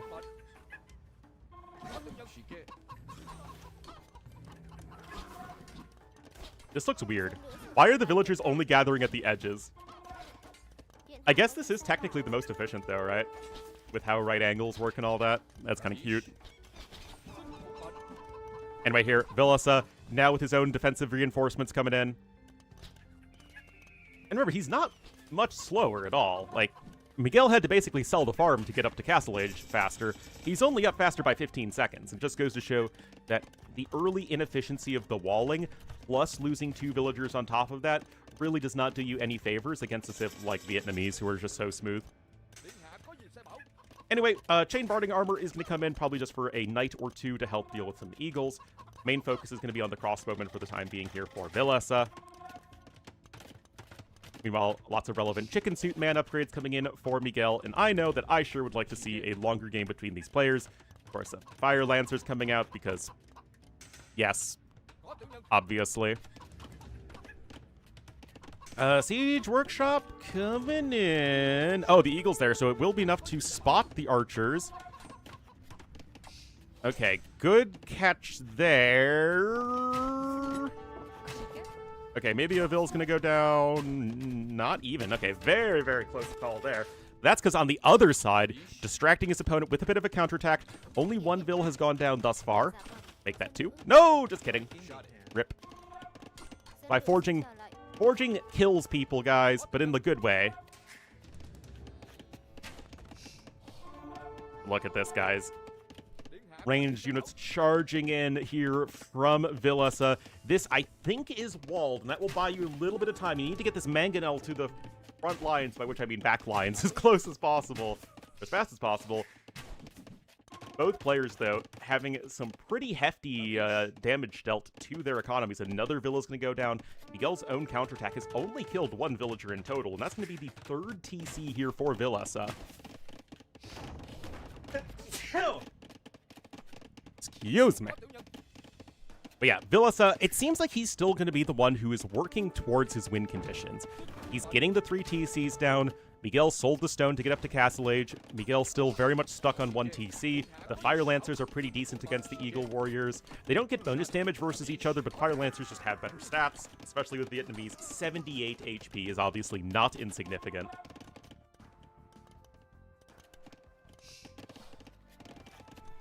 Trying to mine a ton of gold over there, but Miguel's going to stick with the 1 TC play.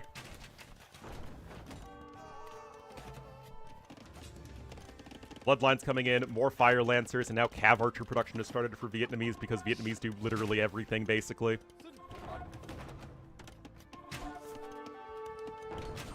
Oh, beautiful attack round. Okay. That's the sort of thing you need as Miguel. 10 kills on that mangonel. Eagle's still being a little bit annoying here. Now the counterattack can commence. One might even say you could launch a counterattack.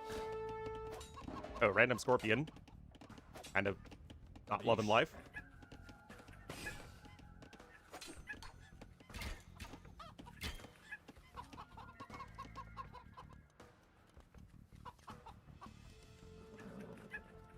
And look at this, Fire Lancers and Cav Archers. 2 things that Vietnamese were not known for a few years ago.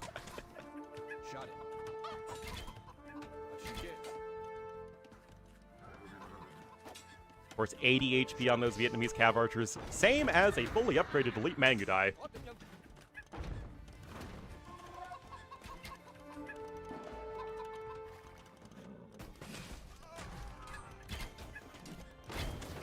Ooh, that was surprisingly underwhelming, and the villager wasn't even there for the repairs, and like I said, Eagles just can't really deal with Fire Lancers in head-to-head fighting. They just have so much more HP. I mean, yes, the upgrades are better for the Igelos, but, I mean, now you're just running out of units as Miguel. Like, look at this, guys. This ain't close at all. Yikes. That was a decisive victory there for Villese in game number 1. So he's now 4-0 so far. Great start to him for this Gold League. Really, nothing fancy, guys. He didn't play especially safe, but it was just solid gameplay. He saw his opponent was walling. He picked off the early villager. He kept Miguel at home. Wait, was this game number... No, this was game number 1. Or do you mean the previous set versus Overtaken? Okay. Can't do this to me. I'm way too easily confused for this. But yes. Very, very, very strong play there from Villese. Takes game number 1. Let me update the scoreboard. This is, of course, the downside when you jump immediately from one series to the other is that, well, updating scoreboards takes a hot second.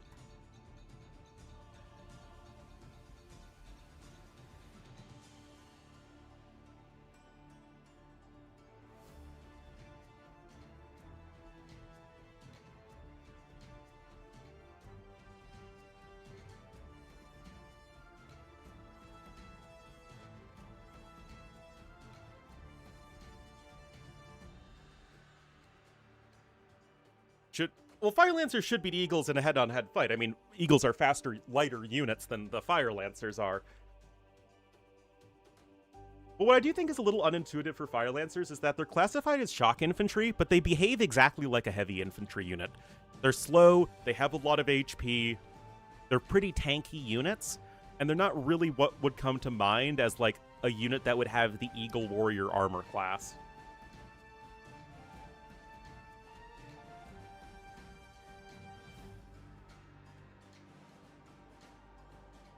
I don't know, maybe I'm crazy, but it feels a little unintuitive to me.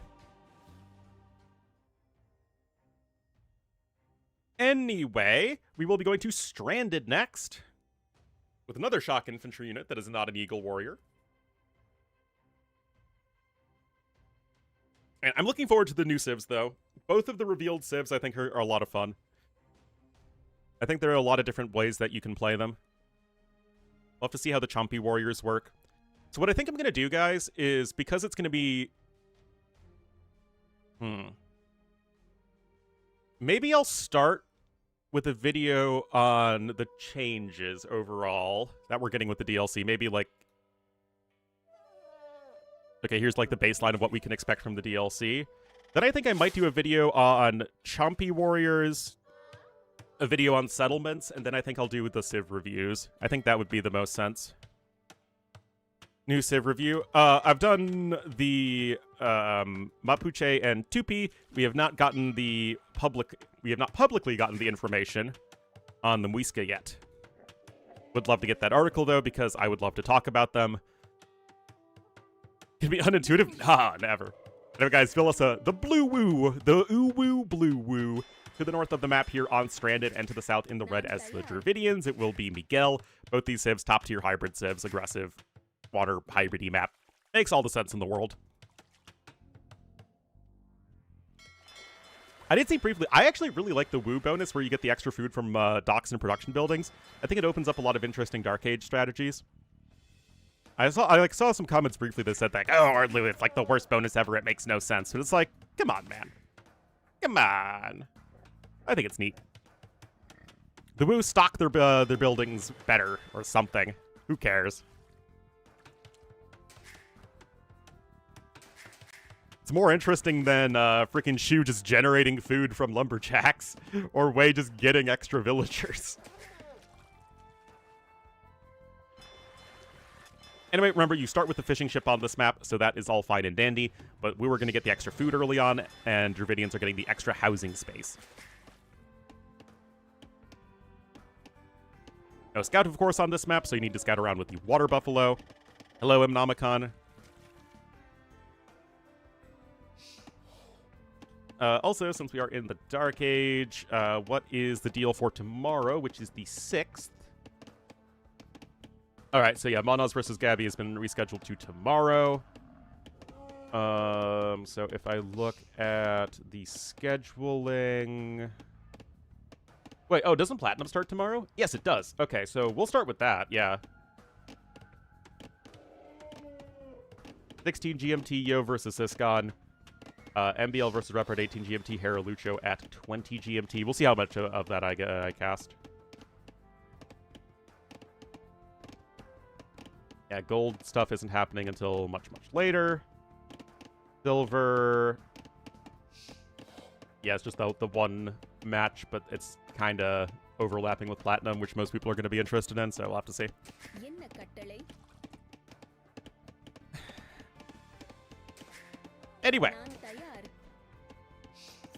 Anyway, it'll be exciting to see Platinum get kicked off tomorrow for sure. And of course, I'll cover that. So, get the Elefanto there, does Miguel. And just we'll have to see what these guys have in store, because these are both sort of like the new school hybrid civs. Wu have much better mobility options than Dravidians do.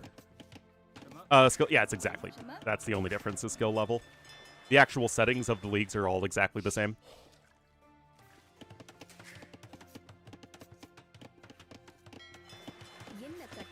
But yeah, I kind of like that Wu have better cavalry and better monks than Dravidians. Now, Dravidians are going to be, like, absurdly better in late game, as they have way stronger infantry and siege in the Imperial Age. And ranged units. Like, they're just... feels like Dravidians are better in every way in the late game than Wu. But in the early to mid game, it feels like Wu have a lot of different options available to them. Yeah, Villese is not just alive, he is alive and playing well, cool 19. Love to see it, of course. Villese, long-standing AoE 2 pro. I actually got the chance to meet him a few times, actually, in my various LAN events that I've covered in the long ago. He's actually a super nice guy, and if you can get him to, like, open up a little bit, like, he's obviously very shy, very Finnish, but, no, he knows his AoE 2 stuff, and he's a cool guy to talk to. Miguel I've never had the pleasure of meeting. But I love going to AoE events, getting to hang out with all the pros. I mean, it is definitely one of the most memorable experiences for me in my, illustrious career, he said without keeping a straight face. Vinch is a solid pick, for sure. I mean, the safe money is always going to be on Hera to win any tournament that he's entering, but I think if, of all the non-Hera entries, I think Vinch is going to be one of the people with the best chance. I'd probably put him, like, 4th maybe behind Yo and Leary for, like, most likely to win. Maybe 5 behind Viper.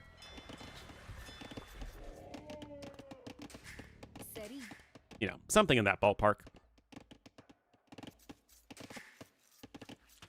Anyway, Miguel is looking for a much faster uptime, and this is nice and aggressive here for Miguel. Of course, getting the extra 200 wood when you hit Feudal Age really enables a lot of this aggressive stuff. We have a Hera problem. Houston, we have a Hera problem. Over. I think that's what Zeus said whenever he impregnated another mortal. Red Bull Wololo? I know. That washed Viper who also got 2nd place in the tournament beforehand.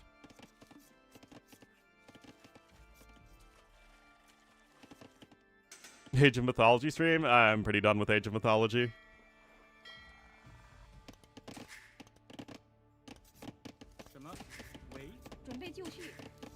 What I realized is that I really like the Arcantos campaign in Age of Mythology, but when it comes to, like, the actual nitty-gritty multiplayer, I'm not really the biggest fan. The infantry unique unit here, the Qian Swordsmen? I mean, yeah, they're insane. Hera had a Zeus problem. I think that is the much more modern interpretation of it when it comes to what men are and are not morally allowed to do.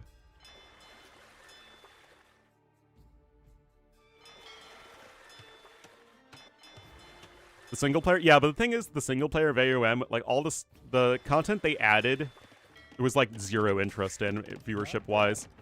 Like, I played that Chinese campaign, for AOM, the new one, and like it had awful viewership. So I think people were like, they like the Arcanto stuff, and it's like super memorable for them, and then they just don't care about anything else about AOM. I think that seems to be the common trend. Anyway, docks all over the place here from these guys.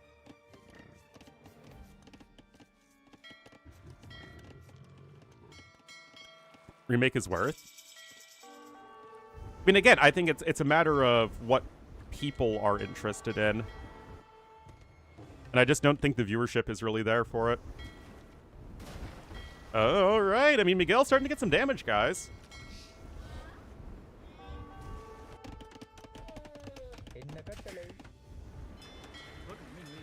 It's going to be another dead fishing ship. Bidax just not coming in here for Villese, but this is a messy, messy start because Villese is trying to go for the fast castle, but... That's the technical term. Archery range here in the middle of the map as well. Villese is simply not prepared for all of the forward docks, all everywhere.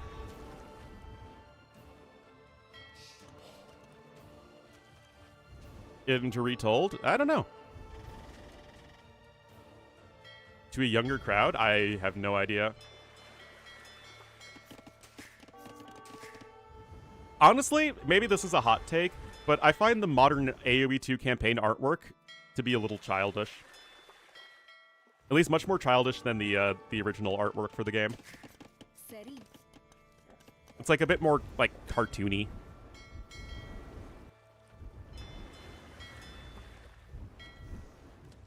But that's just a personal opinion.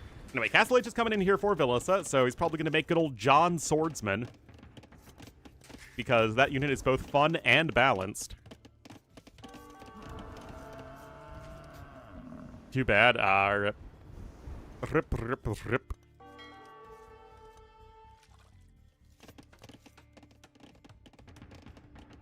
That's it. There's Archer.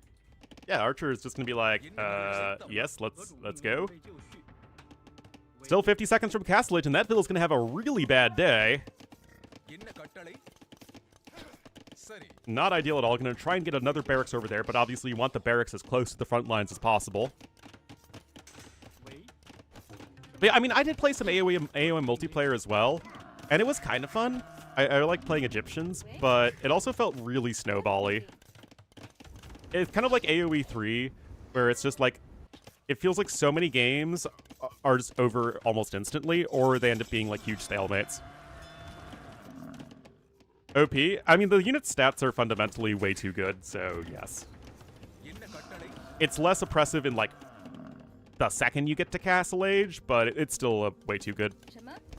Way too good. I feel like AoE 2 is a bit more gradual.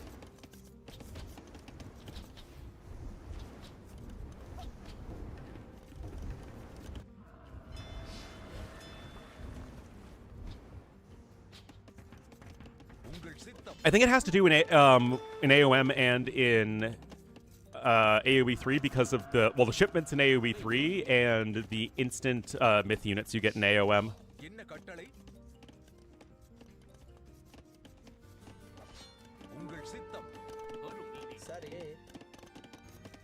Siege Workshop coming in here as well, but it is the Swordsman counter. Remember, GN Swordsmen are countered quite heavily by Long Swordsmen. The issue is that you have no men-at-arms at the moment because you've been trying to go for archers this whole time. And, I mean, this unit's so silly! Villese has lost almost all of his fishing ships, so he has to get a lot of damage done here, but... Oh, man. Siege Workshop's gonna be here, guys, and this is gonna be tough to stop. Stone is already being sold. No reason to do anything passive in this game. We've seen players just go longswords versus the Wu. The issue is that Wu themselves can also go longswordsmen, and their longswordsmen tend to be better anyway because of the HP regeneration.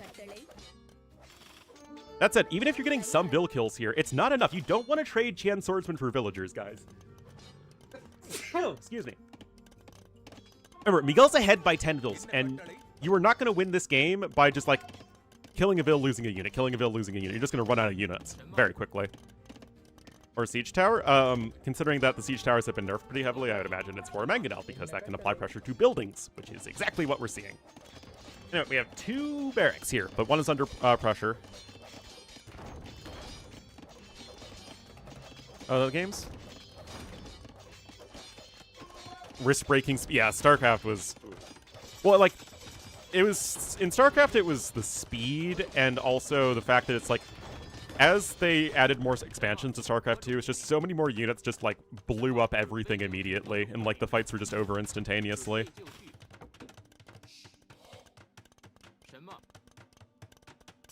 But yeah, I don't know.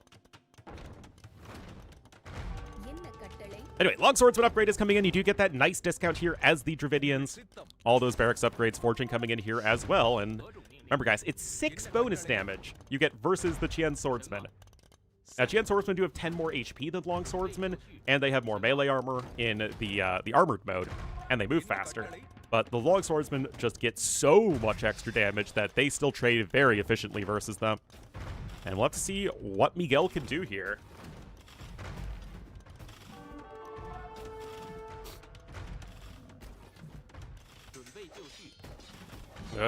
Another Vill gonna go down. Remember, it's 10 fishing ships for red. That is essential because you're obviously making a food unit. And there we go. Longswords are going right after the siege weapons.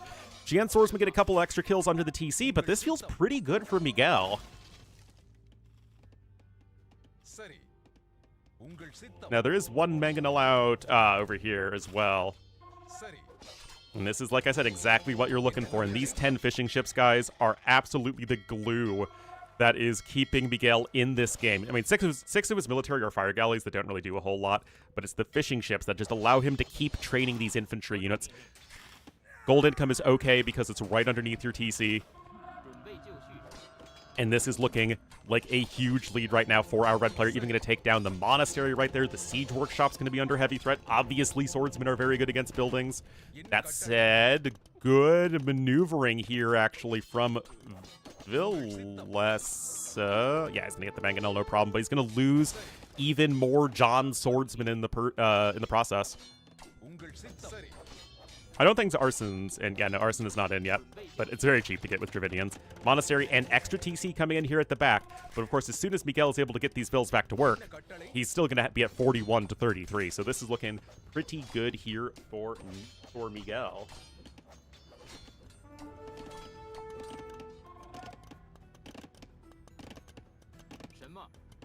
Still, the Qian Swordsmen are going to be good at running away. But you're going to need to do something that kills Longswordsmen at this point because the Qian Swordsmen will simply not be able to trade. Well, to be fair, Dravidians are going to be one of the best counter Qian Swordsman civs, specifically because you have a very clean Swordsman switch. But yes, seeing Longswordsmen play, always going to be lots of fun. Dravidians are one of the best civs at it. You have the discount to your mangonels, and you have, all the siege units. And you have the cheap Swordsman switch as well. I seriously think Longswordsmen are generally underrated. Especially in games where you don't have a lot of archers left over from Feudal Age. Or ranged units in general left over from Feudal Age. But yes, even in their armored mode, the Qian Swordsmen are faster than Longswordsmen. So it's something that you have to keep in mind. Double monastery here from Villese. We do have pretty good monks. It's just a house. But these vills are a little exposed over here. Res collected. I mean, yeah, Villese is still doing quite well in terms of resources collected, but, I mean, a lot of scores, of course, going to be water. As is tradition. Oh, that's not the quick wall you're looking for. Well, you're Dravidians, right? So you're able to maintain fishing efficiency much more than most other civs are, but you need to make sure that they are tasked to collect from the deep fish as much as possible. But that's where the double carry capacity is actually super helpful. As you get further away from the dock, you lose very little efficiency. Anyway, Mangonel is here. Sanctity is about to be in, but no redemption yet. Yes, we have everything in the Castle Age except Heresy, and in Imperial Age, they just missed block printing. Of course, just missing block printing is huge, but obviously not an issue right now. Anyway, Qian Swordsman going to be going right after the Mangonel, and they will be able to get that guy no problemo and not lose a single unit in the process. Beautiful engagement there from Villese. There are 26 long swordsmen on the field, guys. 26! But monks sitting underneath TCs, guys, that is going to be almost impossible to push. There's another barracks here for red. 2 TCs to 1 in favor of Villese. He's only behind by 5 Vills. There's Redemption coming in. Of course, stone is very tough to pick up on this map, as there's just very little of it. And even TC number 3 coming in over here to the side. You could even secure that little bit of extra stone, as you do need 2 tiles of it to be able to afford a castle without using the market.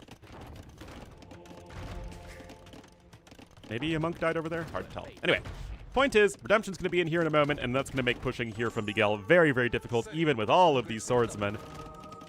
You do have chainmail armor in, no Gambesons yet.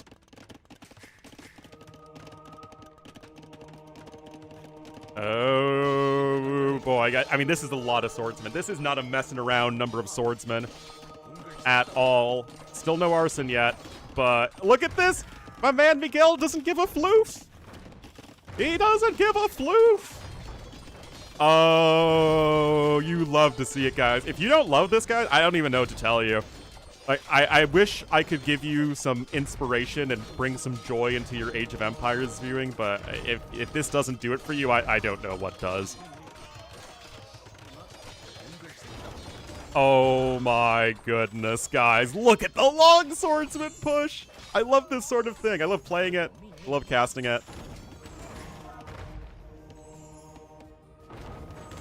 More and more infantry units streaming forward from the Dravinians player. Those GN swordsmen are not going to do anything in the counterattack, and this game is all going Miguel's way, and going to be handing Villese his very first loss here in TTL Gold. Like, I mean, that's what I'm saying. Second TC just now coming in for him, but it's these fishing ships, of course, that have been the engine in keeping this game competitive for our red player. And the monks are simply not enough. I mean, yes, the monks are good at converting the swordsmen, but the issue is that the swordsmen themselves just don't represent enough value to get converted in the first place. 28 swordsmen? What about murder holes, man? Oh, he stopped the conversion there. Oh, boy. Okay, does escape there, but... You build more TCs, Miguel's gonna knock him down. 20 eco unit advantage right now for our red player.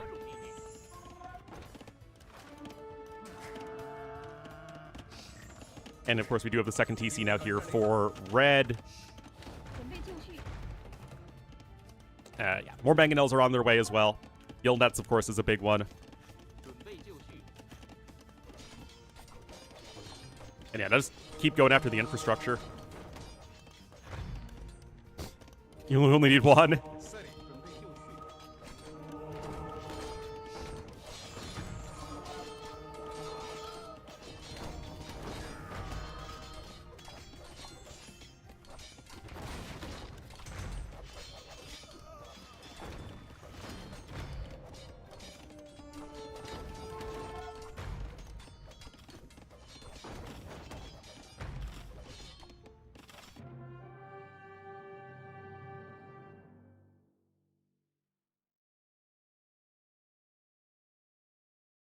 And, of course, I have to get up right before the GG is called. Classics, classic, classic, classic. Anyway, that was pretty awesome. Wait, what the heck? Okay, yes, there were 17 conversions by Villese, but it's counting them as militia for some reason and not longswordsmen. Huh. I wonder why. Anyway, that's pretty sick, guys. Miguel gonna get a win here in TTL.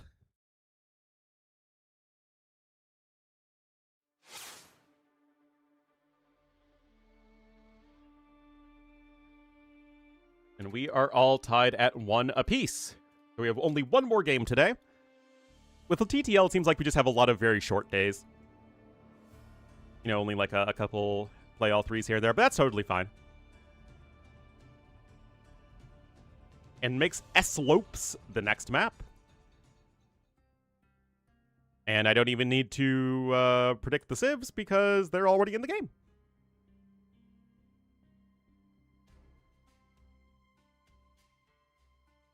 Ugh.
All right, 30 seconds, guys, and we will be getting into the final game of the day.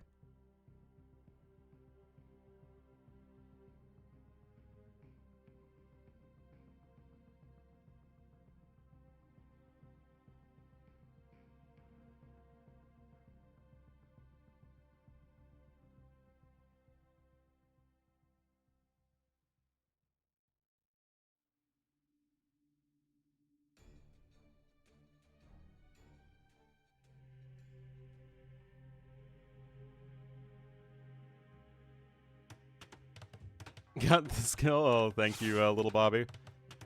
Oh, what is it, Fodler?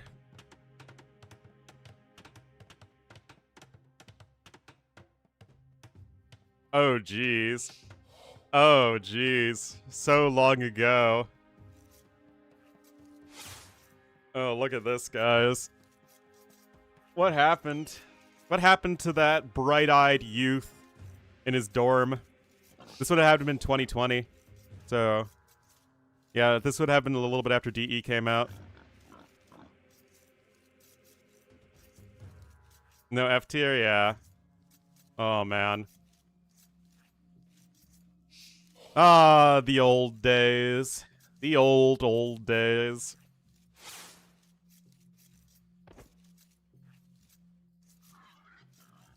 All right, guys, here we are. Game number 3. We are here on S-Lopes, as I am on the wrong scene. Wonderful. I'm so freaking good at AoE 2 casting. All right, Villese said, Blue Byzantines here to the southwest and to the northeast in the red as the Incas. It will be Miguel, 2 counter civilizations. So this could be an interesting one. Where did the years go? I know. Ah, the noisy heater. That's right. The frickin' noisy heater, always in the background. That was actually my second apartment from when I started streaming. Or my second dorm. My dorms were basically studio apartments. But yeah, that was like all,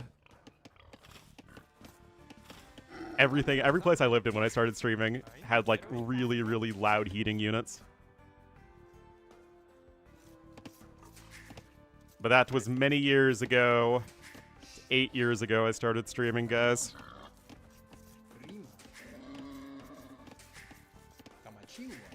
All right, so got a boar coming in here, and I mean, as far as like the civ matchup goes, they're both good civs. I don't.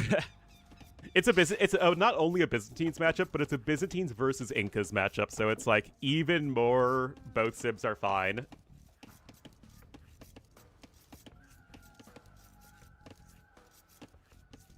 So fine.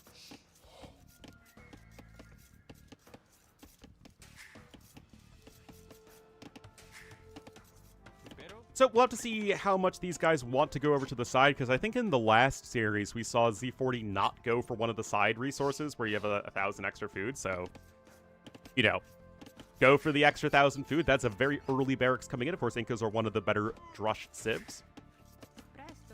And if you have villagers here that are far away from the TC, a drush certainly sounds like a pretty good idea. No loom. I mean, it's not like an insta-drush, but it is a pre-mill drush.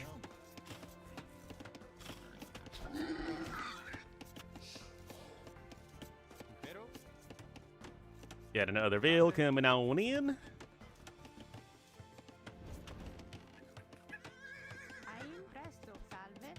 Salve. Meanwhile, here for Miguel, he is not going to the outside just yet. In fact, with the villagers going over to the forage bushes there, looks like he will be staying close to home for now. You have walls coming in here already for Villese, and I'm not too sure where these militia are going.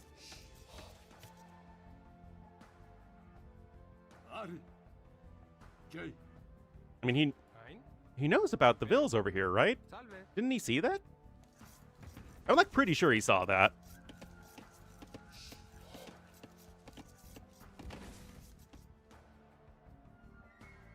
Alright, vills are going, militia are going that way. Loom will be in here for Villese, though, so he'll be able to fight off the enemy units, and he will be clicking up here on 20 population with Loom. Very, very normal looking opening. 3 seconds idle time, though. Big noob confirmed. Meanwhile, on the other side, Miguel getting himself all walled up. Always going to be sort of the secondary benefit of going for a drush like this is you have time to get yourself all comfortably set up. But it also means that you're not out here gathering the faster food sources, so that is going to be a downside on slopes relative to something like Arabia. But this is the upside, right? You're going right after the vills here, and this is not what Villese really had in mind. And uh-oh, Shorty's getting low, low, low. You cannot wall on the swamp terrain right there. And that is going to be an amazing start to this game here by Miguel. 2 villagers already going down. Oh my goodness. That is huge, and with the walling, he actually can't afford a barracks even yet. The loudest unit? I don't know. Malay certainly have very long voice lines. I don't know about loud. Alright, snags the Eagle Scout right there, but... Well, I thought it was Pogo. Is it Kogo? I thought they say pogo, like a pogo stick. More balls coming in here now from both players, but that's obviously a fantastic opening here. I don't speak Celtic. Come on, Gajuru. What am I paying you for?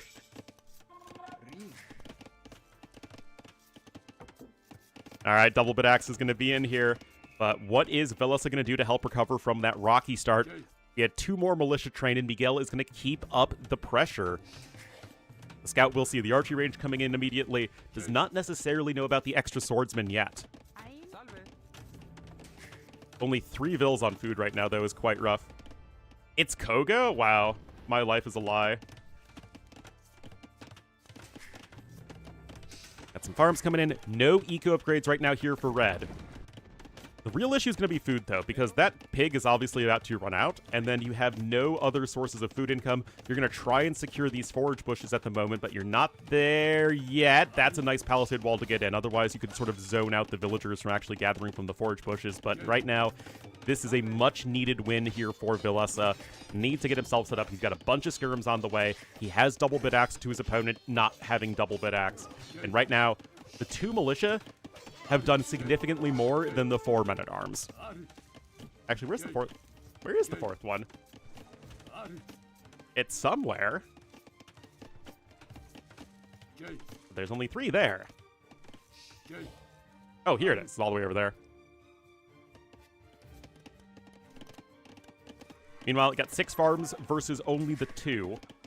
Again, no going over to the side here for either player anymore. We'll have to, oh, but Villese, you know, he got bitten when he stuck his hand in the cookie jar, and then he's like, screw you, cookie jar. We're going right after you again. No military units here whatsoever. He's like, we're going to go for it. I know my opponent's military units are over here. But there could have been like an Eagle Warrior or something over there. DBA now on the way here for red. He is obviously going to be working with a nice eco advantage at this point. Now, the Scout Cav is still on full HP, so that is a small win here for Villese, is that during the early skirmishing, the Scout really didn't take any damage. And that's going to help intercept those reinforcing units unless you just run into the men-at-arms there. That's not what you want to be doing. Blacksmith over here to the back for Villese, and the game will sort of just march on. We have our nice little hurricane-shaped farm placement from Miguel. Blacksmith now coming in. Had a tooth pulled? Oh, sorry about that. Well, I mean, it was probably for your own health, but that doesn't sound too fun. I had my wisdom teeth pulled, but that was it.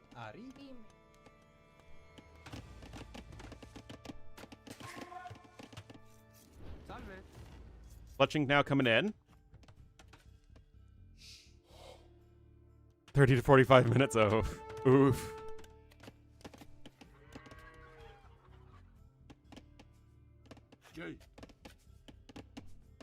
All right, looping back around to the west side. West side. Now, the Scout will see the villagers over here to the east, but there's not a whole lot you can do at the moment, because the skirms are going to be over here trying to head off the units. And, of course, no +1 defense in for the swordsmen. We do have fletching in for the skirmishers, so they deal 2 damage a javelin. Super important there. But Miguel is going to be the one who's getting closer and closer to the castle age. Still a good 400 resources ahead, and that is not insignificant. Skirms, though, once again showing why they're the best unit in AoE 2. Especially for a civ like Byzantines. I mean, both these civs get skirm discounts, to be fair. Scout's now low HP, but at the moment, Villese is able to hang in. Or on, I guess. If you want to use the correct prepositions. Just trying to sneak these units over a little bit more, but not going to be successful there. Good micro, of course. There's the market for red. But he's pretty close to clicking up regardless. Hang over, hang into. Pick whichever preposition you want, man. I always feel like prepositions are kind of a, you know, it's a bit of a free-for-all.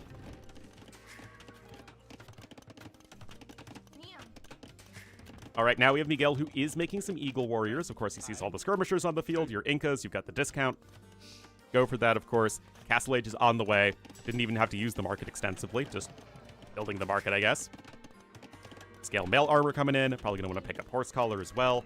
Second mining camp. Okay, this second mining camp is definitely indicative of something aggressive. Otherwise, you just build a TC over there on either side. Now, you still have 3 vills here, and the chicken suit men are showing up to do their chicken suitly duties. Uh-oh. Villese is Villese going to go cataphracts, guys, right away? Because that would be pretty awesome if he does. Unfortunately, I think he's just going to be at a huge economic disadvantage as he loses even more villagers here.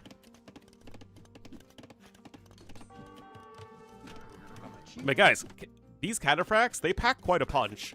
And as the Incas, you are not able to fire and retreat, and therefore must face them toe-to-toe. So that's a real struggle. Might lose the Vill. Yes, he does.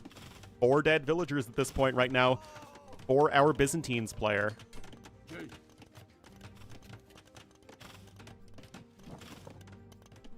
Now getting horse collar is blue. Still only 12 farms, I guess to 11, but it's already just having some of those farms expire, and he's still got food on the outside. Oh no, it's just the forage bushes.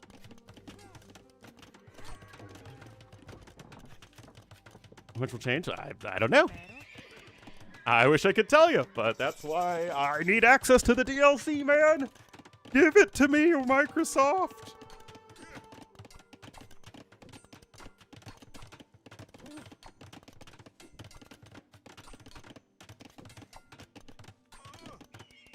Let me in! Let me in! What's gonna get swapped? So, you actually have the fewest units available to you as the South American civs now in Feudal Age. You only get 4 units. Chompies, and Spearmen, and Archers and Skirmishers. no, because the swordsmen get replaced by the chompies, and then you have no eagle warriors as the South American civs. Slingers are a castle age unit. Siege Workshop coming in, and Miguel is going aggressive, but this is where the power of the castle comes in. But you need this castle, man. Uh-oh. Of course, he has no idea about the Siege Workshop, but this castle needs to be in right here. On the hill, defends the gold mine. I don't think he really wanted anywhere else.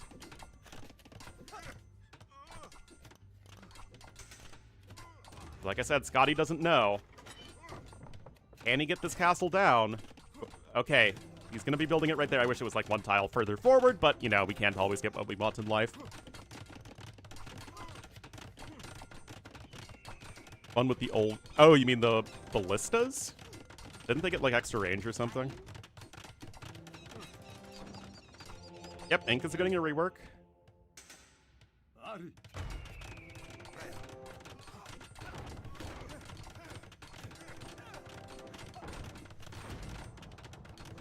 Is Windows 11 good? Well, you literally have to upgrade to it because Windows 10 isn't getting any more support, so... Yes, it is by default the best available option. Anyway, Eagles are able to run in over here. First Cataphract is on the way. Uh-oh. Bill does get sniped. Uh-oh, it's another dead Vil. 9 Vil lead right now for our red player, and he's only on 1 TC. Both players are only on 1 TC. There's another dead Vil. Uh-oh. Oh, these units made it in! Oh, it's obviously so tough to wall properly against the incursions of the Eagle Warriors. The Cataphracts do have +1/+1. Monastery coming in too. Need to be able to heal those Cataphracts, of course. Oh, boy. Is it enough, though? I mean, all the Eagles are gonna die. I mean, it's probably enough. Oh, man, now we're at 12 Bills killed and counting. Oh, my goodness. The Amok is indeed running. Look at this, guys. Almost a 20 villager lead right now for Miguel. And sure, the Catos could win, but you have no villagers left. We have double monastery here for Miguel. He's already got a relic in. He's going to have Sanctity on the monks, and this feels like it is going to be getting very over very fast. Second TC added here at the back, but this is just so brutal, man. These villager snipes have been devastatingly good right now here for Miguel. Oh, you cannot let a single Cataphract get converted. Every single one is so valuable at the moment.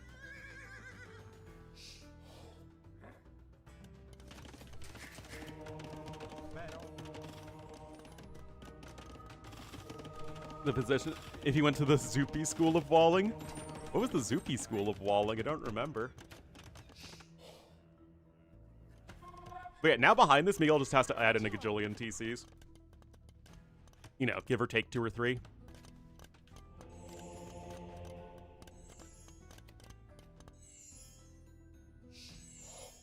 Yep.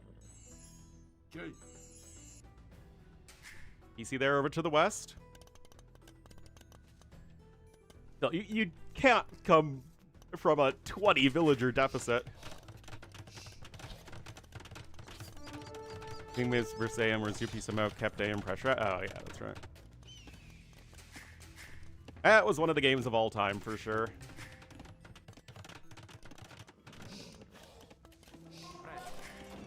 Which is really sad because I actually think a game I liked just as much was, I think, GL versus Suomi on Mediterranean.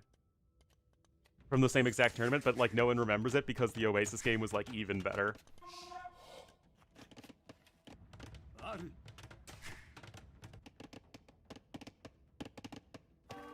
Anyway, it's 3 TCs to soon to be 3, but of course one dude has 20 more villagers than the other and is already 3,000 resources ahead. And lo and behold, Miguel gonna have a huge advantage. Now the scores are actually very even right now because Villese has taken very efficient fights, but efficiency will only get you so far. When will Villese be platinum? Well, he can't be platinum this season. And wasn't he demoted from platinum last season?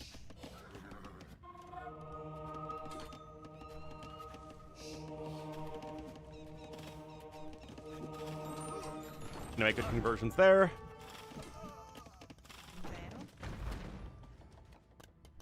66 to 43 Vills, though, geez. Again, like, the cataphracts aren't doing anything. That should be oh, unlucky. I don't think Villese has devotion. No, he doesn't even have devotion. Just unlucky, man. It's very spicy. Well, we will see. Miguel still has to close it out.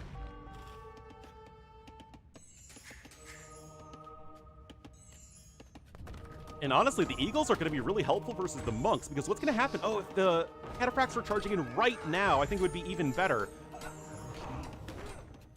Honestly, yeah, those converted Eagles are huge. They snipe all the Monks. Now the Cataphracts just come in and kill everything. That is huge, huge, huge. Fourth TC now here to the east.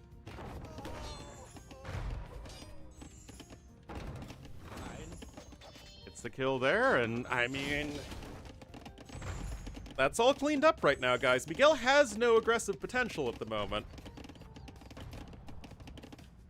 He's got a ton of villagers. His macro is also quite good. But Villese, he's saying, you know what? I can claw my way back into this with the Byzantines and just take more efficient fights than you ever can. And he's doing that at the moment. Basically twice as many resources destroyed as lost.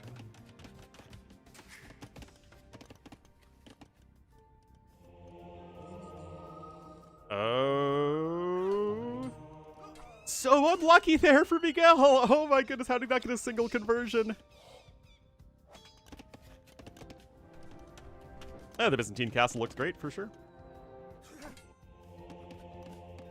I guess you got a heavy plow in. Your eco is humming along. Gonna try and make a switch over into the archers. Makes sense versus cataphracts and monks, but you have lost all semblance of map control.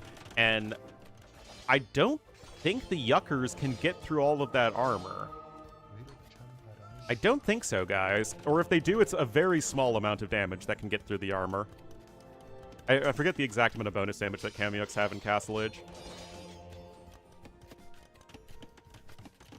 I think it's like 8 to 10 or something. So I think you need to rely more on the archers. Both players on 4 TCs. Miguel has a ton more resources, and yet he isn't especially close to clicking up to the Imperial Age. He's got another range coming in. Handcart's going to be huge, of course. 6,000 more resources at this point. Blue beginning to be able to pick up the relics, though, is really nice. Crossbowman coming in. And we will have to see. Logistica? Yeah, nothing wrong with Logistica.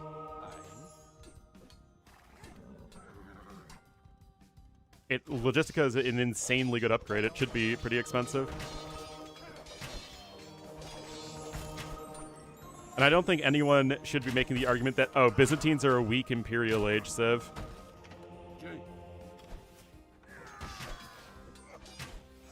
All right. Crossbowmen are here. Cataphracts, 110 HP, only 1 Pierce Armor, so they are certainly a lot more fragile than Knights against these ranged units. Plus 2 defenses now coming in. Oh, does get the snipe there just at the last second. Very well done.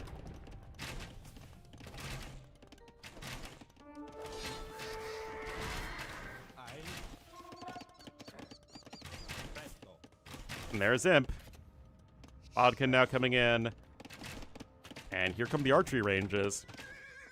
But this is going to be a very, very strong Imp push.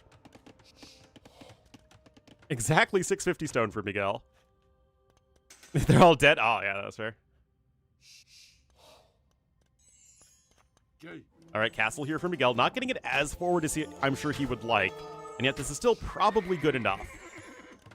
Again, keep those archer numbers climbing. This is where the flexibility of Incas comes in, where you have the fully upgraded arbalests. Yes, they are cheaper by 15%. They're actually just as cheap as Frank castles in Castle Age. Frank ones only get cheaper than Incas in Imperial Age. Anyway, Cataphract's doing a little bit of raiding right now. It's not like they're the best raiding unit, but I guess whatever floats your boat, man. Skirm upgrade incoming. Here's castle number 2 at the front for Miguel. More ranges. Yep, it is 90, what, 98 less stone? It's 553 stone. Or no, 97. All right, guys, big push down the middle. Is this going to work? Villese is also on his way up to Imp, but is obviously going to be a fair bit slower. We have a couple Eagles coming in here as well as he sees the skirmisher switches happening from Villese.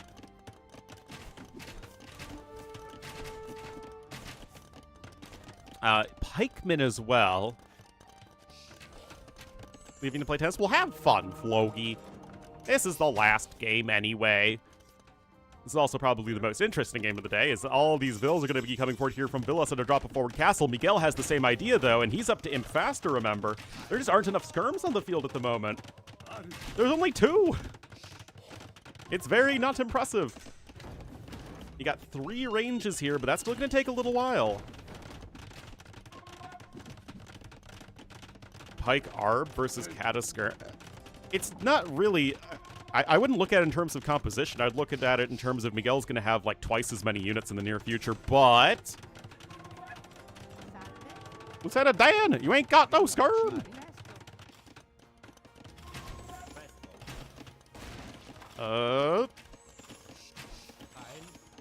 +2 defense is in.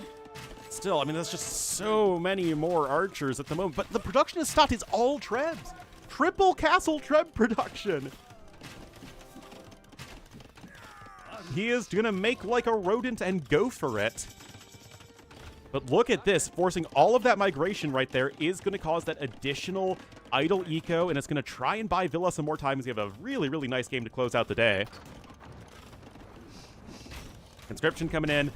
Castle obviously under immediate threat. And the thing is, if you can't make cataphracts, it's going to be very difficult to counter the Eagle Warriors. Yes, you get hand cannoneers as the Byzantines, but the issue is that they're very susceptible to arbs at that point.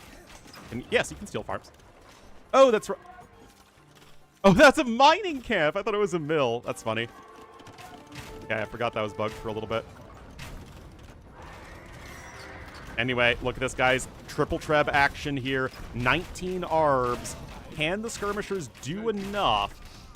Especially uphill. They can hold the line for a while.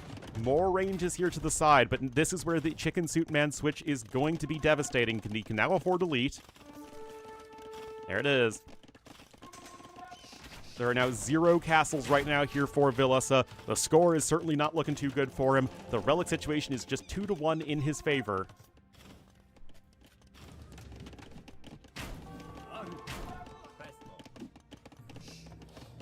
And here we are, more and more skirms trying to pop out here. These trebs are continuing to lay down the artillery fire. Plate mail armor 2. There is still absolutely 0 answer to Eagle Warriors, other than, well, 1 non-elite cataphract. Not exactly the most impressive. And here we are, 20 units queued up right there, 10,000 more resources. Inko, what, did you not see the part where he killed 14 villagers in early Castle Age? And it was ahead by like 4,000 resources all throughout mid-game, and is now 10,000 resources ahead, and was up to Imperial Age faster by 2 minutes.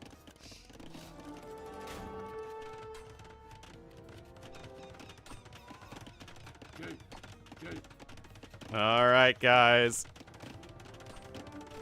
Arb's trying to loop around to the side. There's still a decent amount of exposed villagers. Castle's gonna be up. In it. I mean, again, I wouldn't think about it necessarily in terms of army composition. Oh, look at this! It's the castle on the starting TC location! Oh, my goodness. Wow. The disrespect, guys. The disrespect. I mean, this is cute from the other side. You got skirms here. We have some cataphracts, too. Harassing the economy there of Miguel, but his villagers are extra tanky, remember, and Villese has to tap out as Miguel will hand Villese his first loss here in TTL. I mean, to be fair, it's only his second set, but nice win there. Both players will now be 1-1 in the group. Great game, though, and just way too far ahead in economy. Those 14 villager kills in early Castle Age. Absolutely devastating.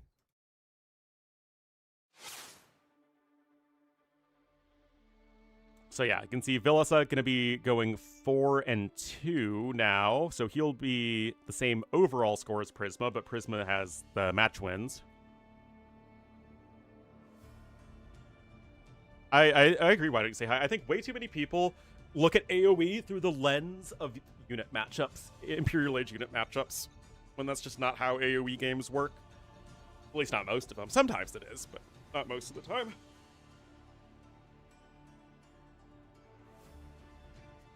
Yeah.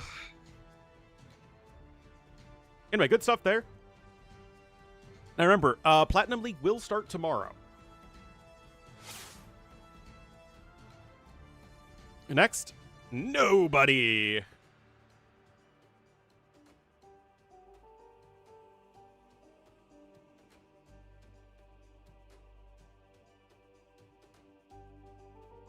There shall be no survivors. Alright, I'll go ahead and raid John Slow then, and I'll be back tomorrow. Start for TTL Platinum.